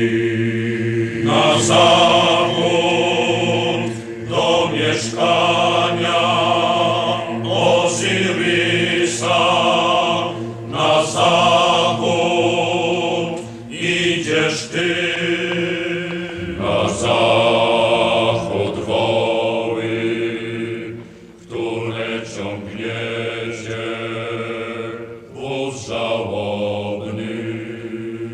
Na zachód Pan nasz idzie za wami. Na zachód, do ziemi sprawiedliwych. Bądź pozdrowiony, faraonie, władco świata. Co mówisz? Niech Bóg jedyny i wszechmocny zleje na ciebie mądrość i siłę, a szczęście na lud twój.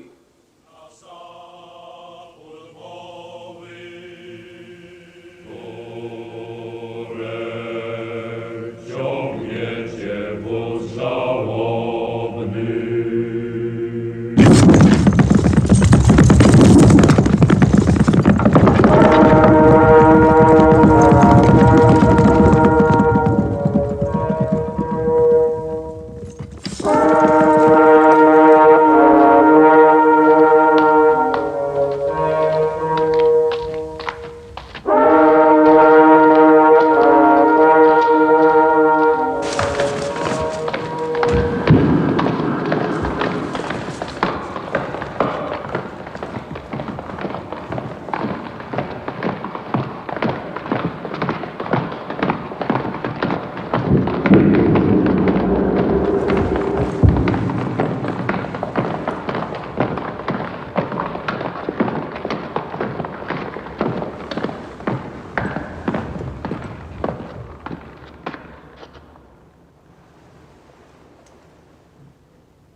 Bądź pozdrowiony, Panie i Władco świata, i żyj nam wiecznie jako faraon Men, Maat, Re, Seczep, En-Ptah, Ramzes XIII.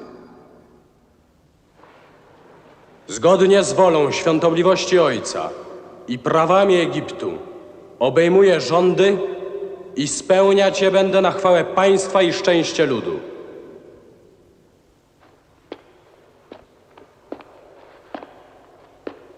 Na infule waszej dostojności widzę złotego węża. Dlaczego przywdziałeś symbol władzy królewskiej?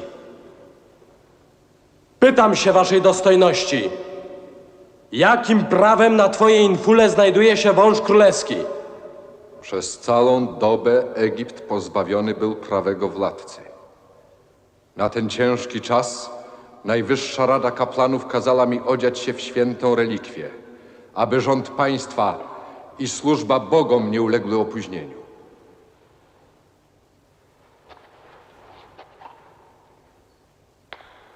Racz, świątobliwy Panie, wysłuchać najpokorniejszej prośby. To są słowa Najwyższej Rady Arcykaplanów. Mów.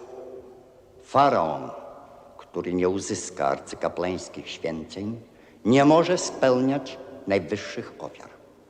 Najwyższa Rada pokornie błaga Waszą świątobliwość o wyznaczenie arcykaplana, który by mógł Cię zastąpić w obrzędach religijnych. Dobrze, żeś mi wasza dostojność przypomniał o tym ważnym obowiązku. Wojenne rzemiosło i sprawy państwa nie pozwolą mi zajmować się obrzędami naszej świętej religii. Wobec tego muszę wyznaczyć do nich zastępcę.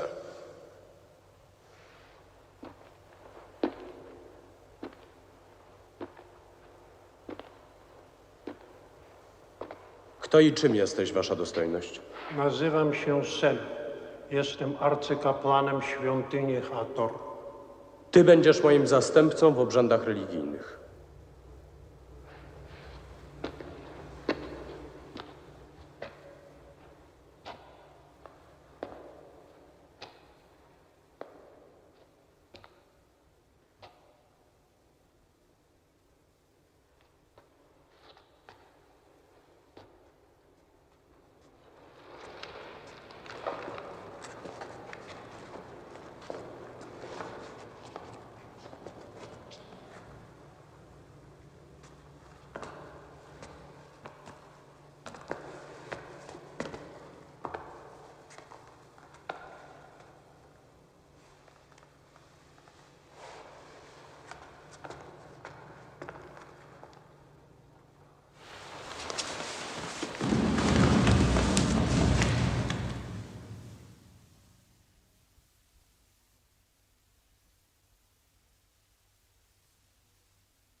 Co robisz śpiącemu bracie Anubisie? Oskrobuje nogi bratu memu Ozyrisowi, ażeby ziemskim pyłem nie zanieczyścił nieba. Oto ukazuje się w obłoku, aby oddzielić niebo od ziemi, a później je połączyć.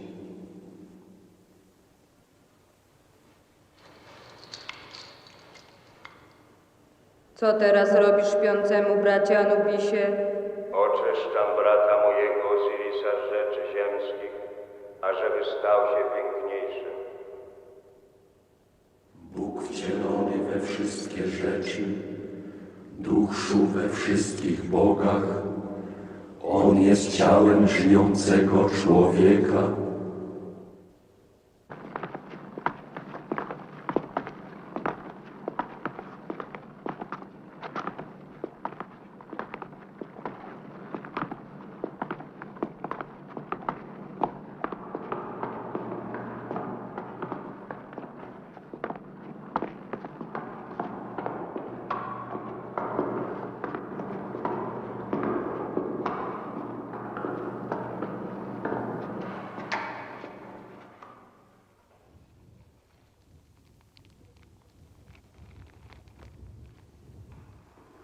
To był kapłan nubijski, który za czasów dziada waszej świątobliwości wszedł do labiryntu.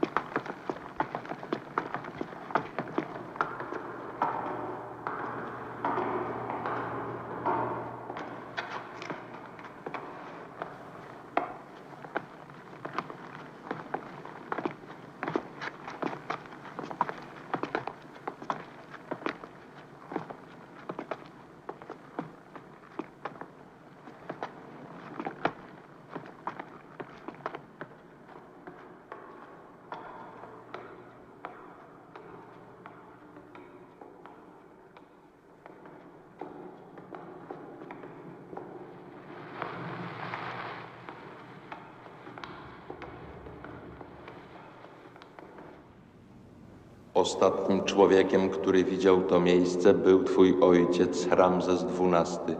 Zgodnie z odwiecznym zwyczajem i twoją wolą przyprowadziliśmy cię tutaj, panie. To jest główny skarbiec labiryntu.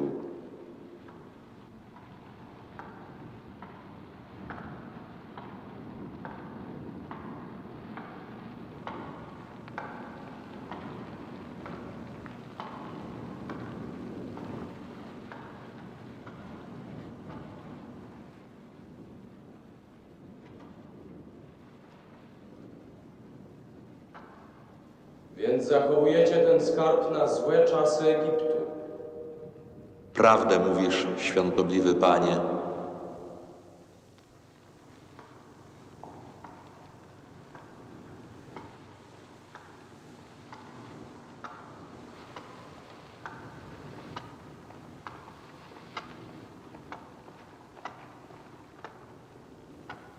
A kto was, kapłanów, przekona, że takie czasy nadeszły? Gdyby nadeszły. Do tego musi być zwołane nadzwyczajne zgromadzenie rodowitych Egipcjan, w którym zasiądzie faraon, 13 kapłanów, 13 nomarchów, tyluż szlachty, kupców, oficerów i chłopów. I takiemu zgromadzeniu oddalibyście skarby. Dalibyśmy sumę potrzebną, gdyby całe zgromadzenie jednogłośnie uchwaliło, że Egipt jest w niebezpieczeństwie.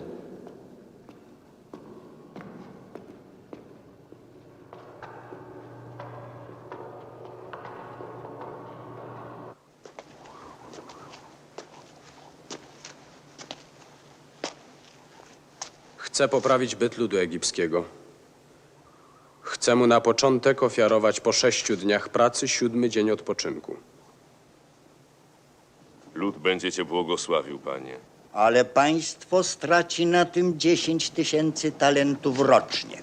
Myśmy to już rachowali w świątyni. Masz słuszność, dostojny Mefresie. Dlatego od was, święci mężowie, potrzebuję pomocy. Milczysz, wasza dostojność? Nie mogę nawet odgadnąć, skąd wzięlibyśmy 30 000 talentów. A skarbiec labiryntu? To są skarby bogów, które naruszyć można w chwili największej potrzeby państwa. Jeżeli nie lud, to ja potrzebuję tej sumy. Wasza świątobliwość w ciągu roku może uzyskać więcej niż 30 000 talentów, a Egipt 2 razy tyle.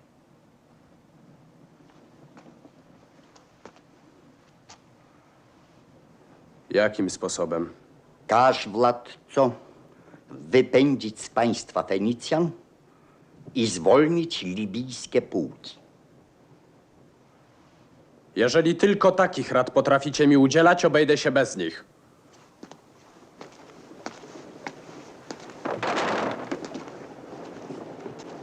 Twoi przodkowie, panie, nie na papirusach, ale na granicie rzeźbili, że dary złożone przez nich bogom należą i wiecznie będą należały do bogów i do świątyń. I do was. O tyle do nas, o ile państwo należy do ciebie, władco.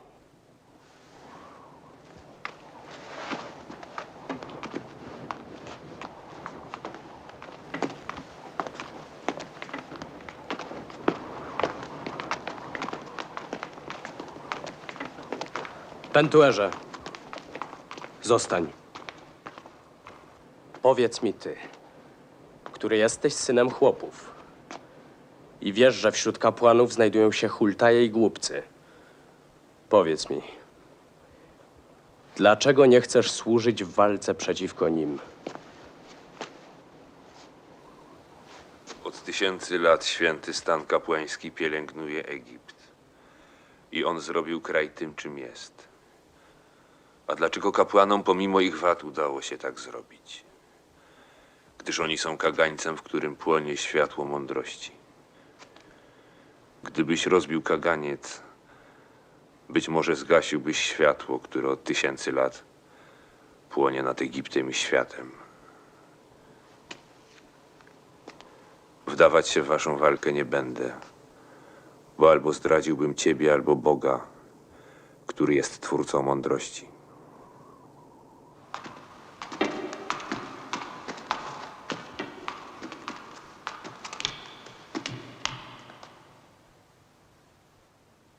Siadaj, Likonie.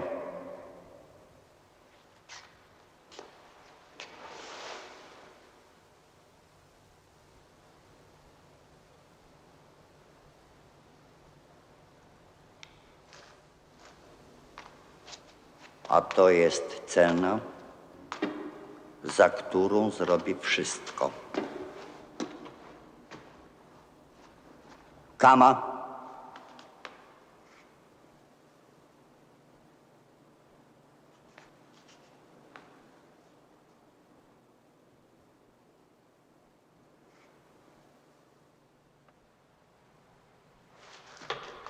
Wasza dostojność ma dobrą policję.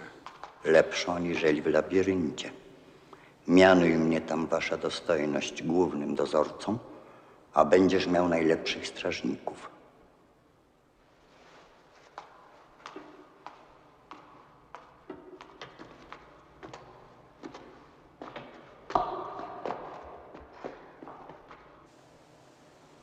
Wiesz, po co cię wezwałem?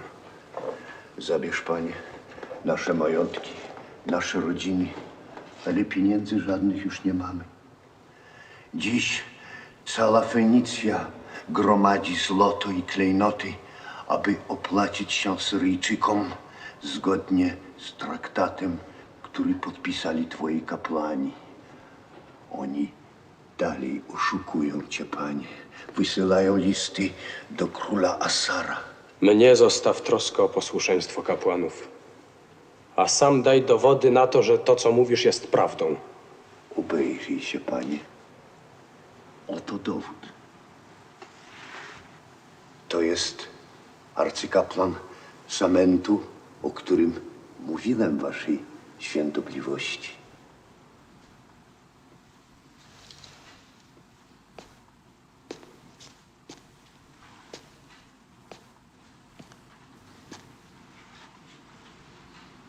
Ty powiedziałeś Hiramowi o traktacie naszych kapłanów z Asyrią. Ja. W świątyniach, jak w pałacach waszej świątobliwości, mury podziurawione są kanałami. Nawet ze szczytu pylonu słyszeć można, co mówi się w podziemiach. Nienawidzisz kapłańskiego stanu. Oni mnie także nie cierpią. Posłużę Sytowi, bogowi zła. Czy wierzysz w to, że można obalić stan kapłański?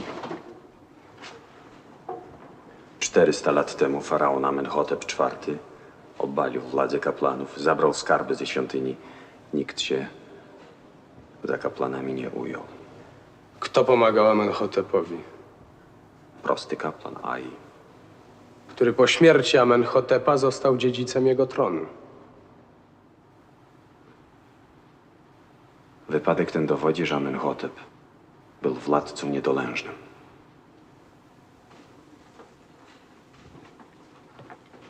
Jakiż byłby twój plan, gdybym chciał się pozbyć kapłanów? Należałoby przede wszystkim opanować wielki skarbiec labiryntu. Co dalej? Należałoby wytoczyć Herhorowi i Mefresowi proces o zdradę państwa. Za tajemne stosunki z Asyrią. A dowody? Hiram dostarczy tajny list.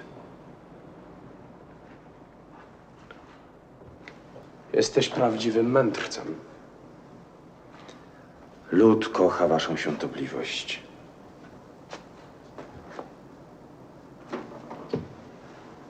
Więc łatwo go będzie podburzyć przeciwko kapłanom. Wojsko jest tobie, panie, posłuszne jak żadnemu z faraonów. Masz za sobą Fenicjana, możesz mieć skarbu i złoto labiryntu. Trafiłbyś do labiryntu? Mam już wiele wskazówek, resztę znajdę. Bo wiem, gdzie szukać.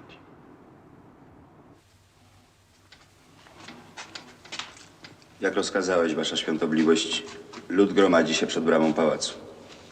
Uszanujmy dawne zwyczaje. Każ otworzyć bramę.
Pozwalam wszystkim wstać.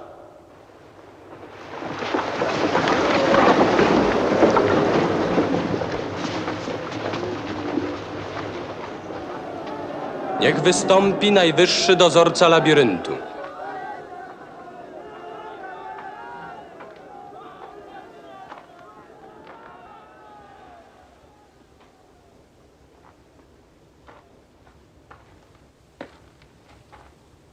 Każdy delegat otrzyma 2 kamienie, biały i czarny.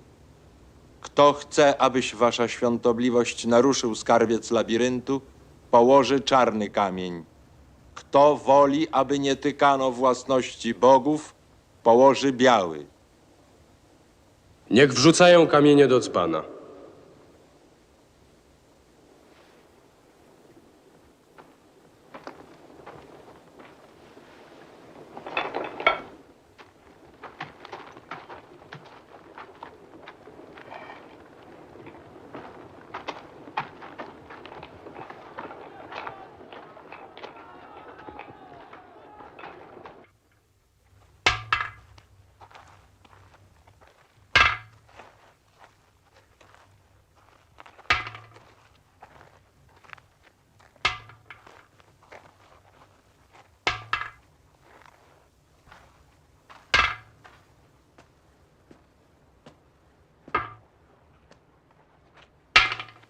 Jeżeli choć jeden kamyk będzie biały, nie otworzą nam labiryntu. Mam więcej pułków, aniżeli głosów będzie przeciwko nam.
Oto moja wola.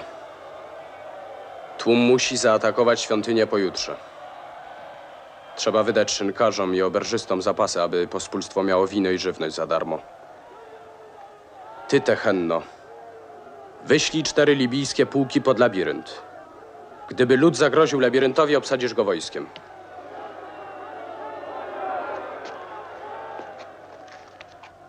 Ty, Tutmozisie, rozstaw 3 pułki w pobliżu świątyń.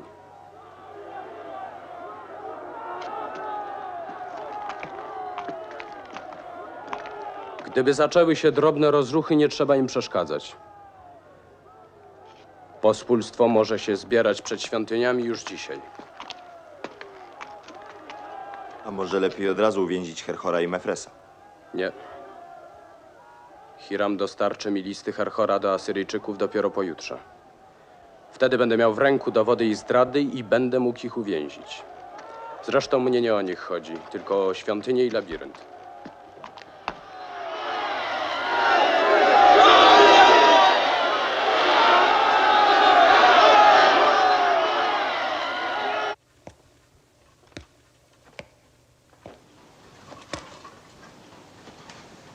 Byłem 2 razy w labiryncie, ale odkryłem, że skarbiec można w każdej chwili zatopić.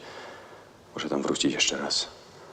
Rozkaż, panie, żeby wojsko nie zajmowało labiryntu, dopóki nie dam im znaku. Słyszałeś wszystko? Tak, panie.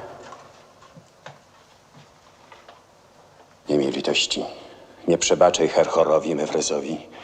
Dopóki oni żyją, grozi ci w każdej chwili śmierć.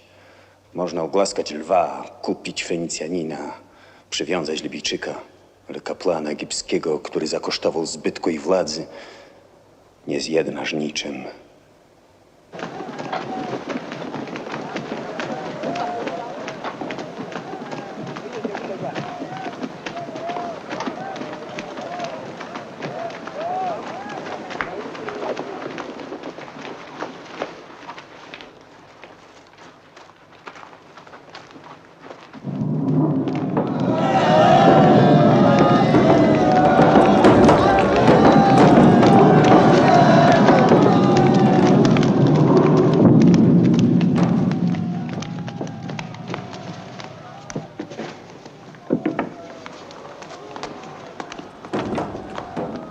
Dziwi mnie wasz spokój. Prawie całe pospólstwo jest przeciwko nam. Pospólstwo jak jęczmień na polu. Idzie za wiatrem. A wojsko? Któreż wojsko nie upadnie przed Ozyrysem? Wiem, ale nie widzę ani Ozyrysa, ani tego wiatru, który nam zwróci pospólstwo. Czego się mają bać? Ulękną się Ozyrysa. A szczęśliwy byłby ten, kto by na ów dzień oślepł.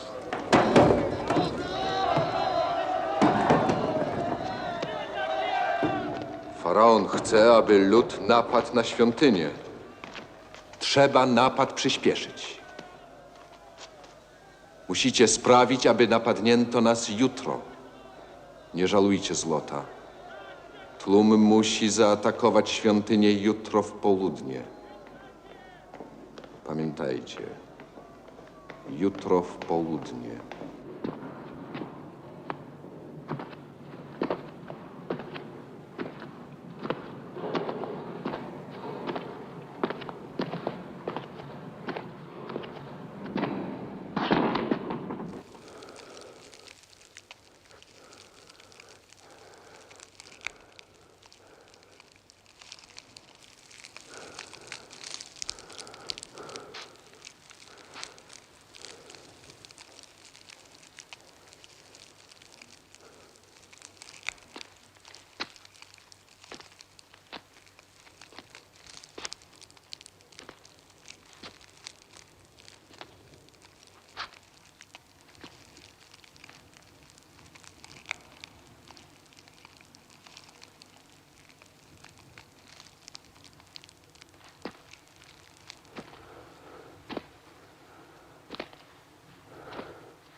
Tu nikogo być nie może.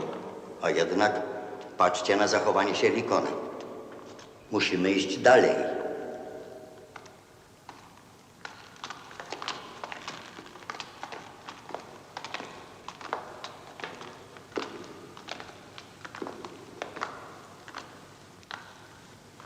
Kto tu?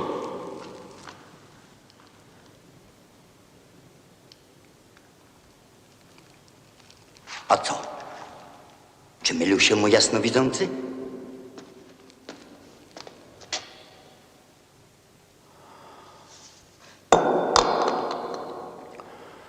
Kiedy nie możesz być oszustem, Mefresie, jesteś tylko głupcem. A tutaj jesteś i oszustem, i głupcem.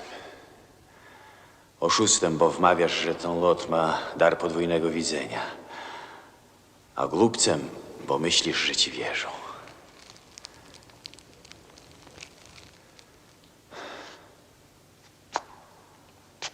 Powiedz lepiej, że znasz dokładnie plany labiryntu. Kłamiesz!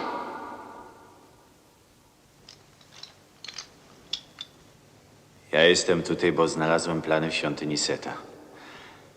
Ty znalazłeś takie same w świątyni Ptacha. Zwiążcie tego zdrajcę i kłamcę.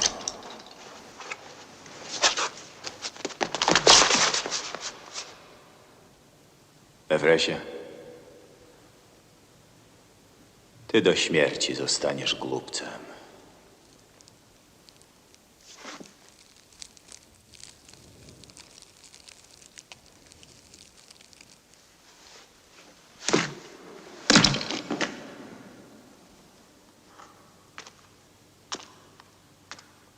Niech tu zostanie, jak inni. Pijcie! Prawowierni Egipcjanie!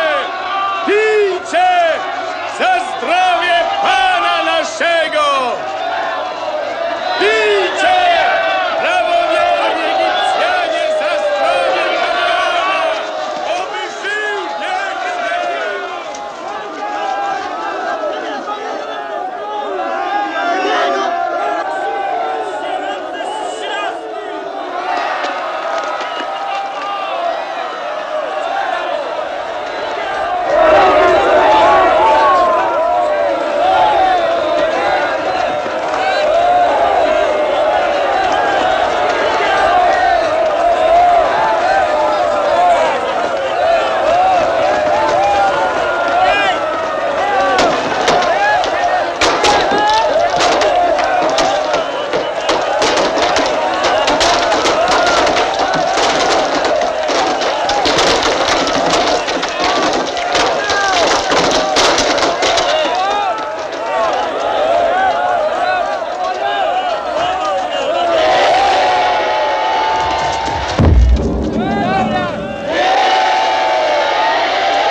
Posąg boskiej Izydy odwrócił się twarzą do ściany.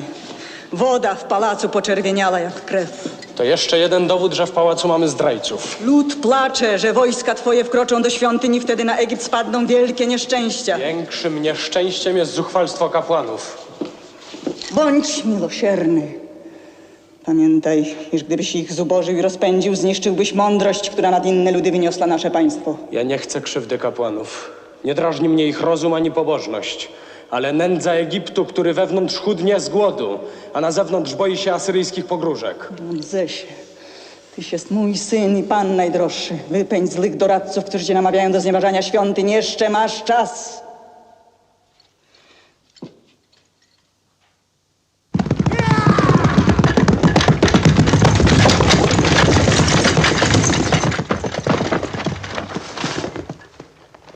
Mów. Panie dwóch światów, pospólstwo zaczęło szturmować świątynię.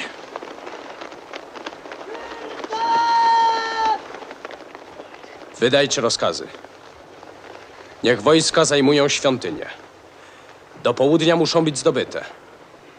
A Herhor i Mefres uwięzieni.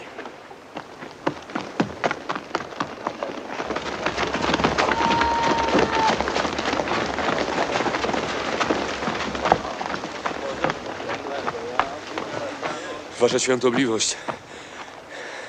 Dziś, może zaraz będzie zaćmienie.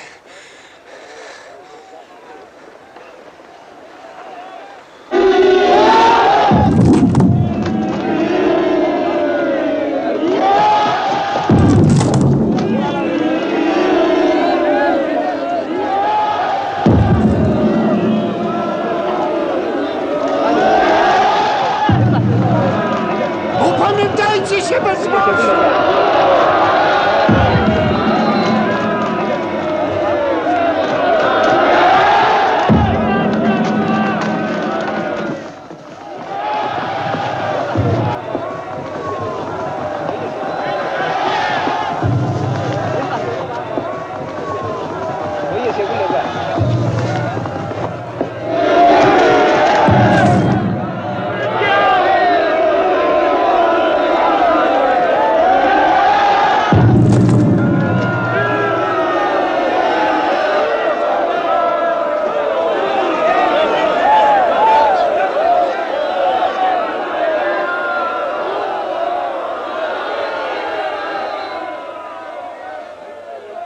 Kimkolwiek jesteście, prawowierni czy poganie, w imię bogów wzywam was, abyście świątynię zostawili w spokoju.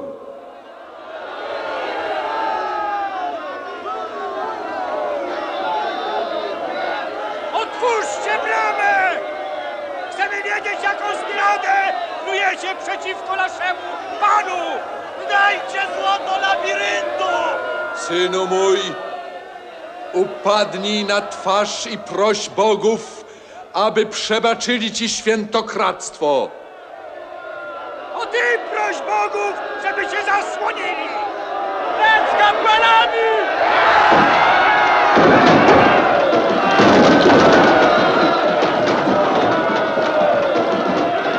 Bogowie, pod waszą opiekę oddaję święte przybytki, przeciw którym występują zdrajcy i bluźniercy.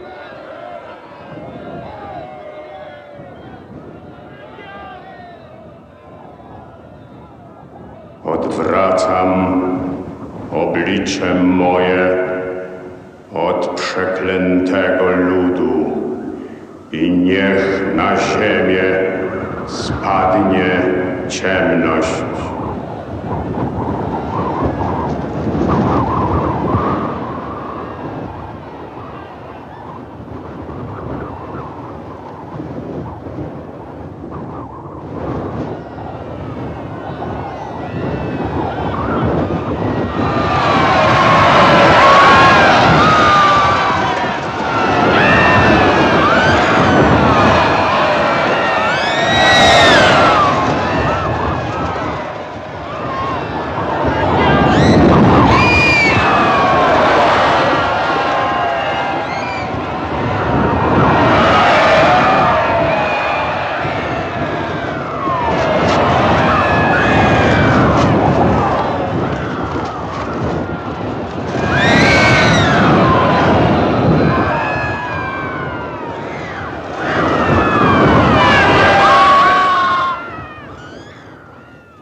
Więc ten czarny krąg to księżyc.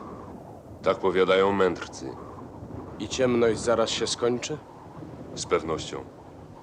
Muszę przywrócić do łaski mędrców, którzy badają gwiazdy. Synu! Synu! Synu mój! Synu! Synu mój!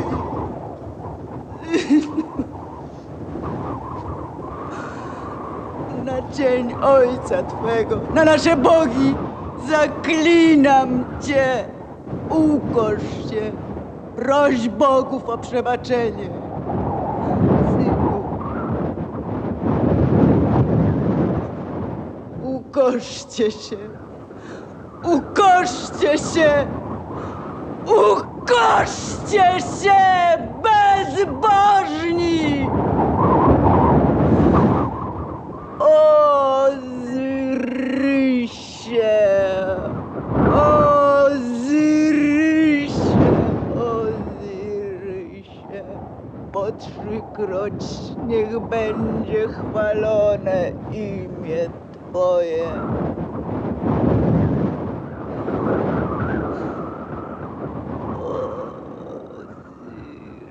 Ozrysie.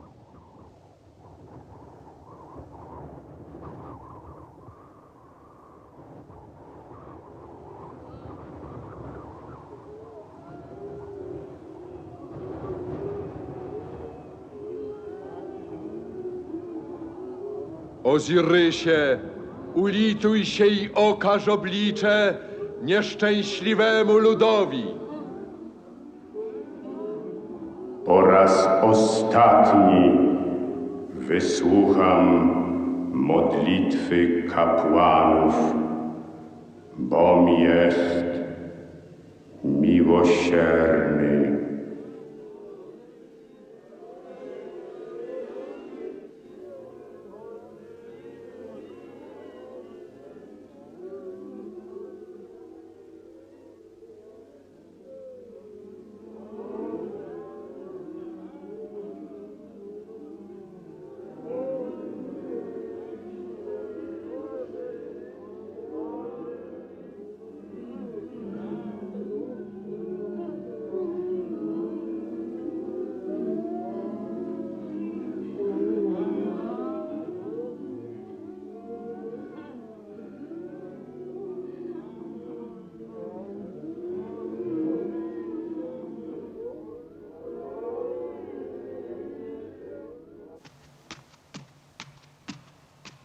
Jeżeli chcesz ujrzeć jeszcze Kamę, rób co ci każe. Pamiętaj.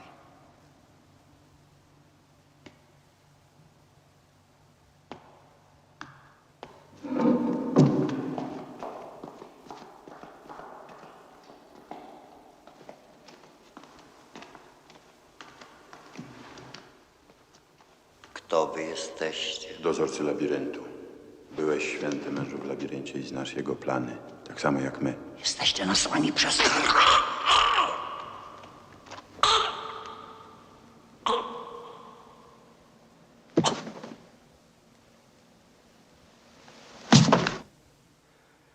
Wiem już na pewno, że nie zbuduję świątyni większej niż Amona, ani piramid okazalszych niż Cheopsa. Zastałem państwo słabe i chore. Ja muszę je uczynić potężnym. I niech to się stanie budowlą, która dorówna pamięci największych. A co zrobisz, jeżeli Tutmozisowi nie uda się opanować świątyni? Wtedy schowam koronę do skrzyni, włożę hełm i sam ją zdobędę. Ty nawet nie wiesz, Hebron, czym dla mnie jesteś.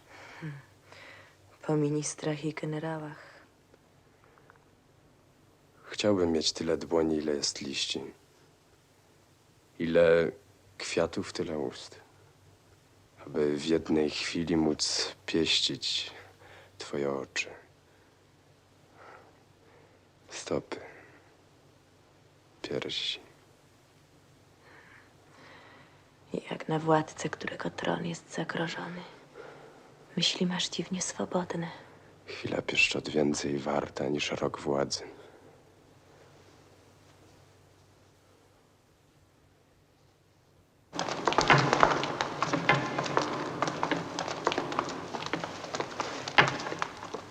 Otwórzcie Tutmozisowi wrota.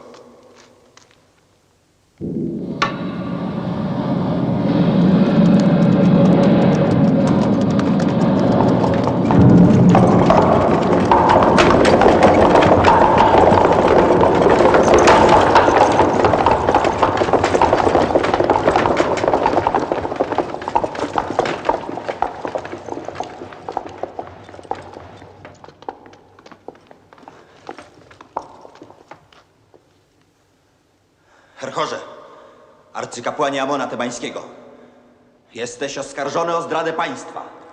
Masz stanąć przed faraonem.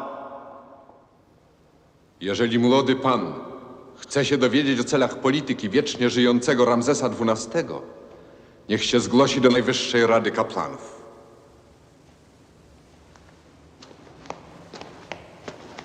Przywołuję cię, abyś natychmiast szedł ze mną. Jeżeli nie chcesz, abym cię zmusił. Oby bogowie uchronili cię od kary, na którą zasługujesz. Idziesz? Czekam tu na Ramzesa. To zostań tu.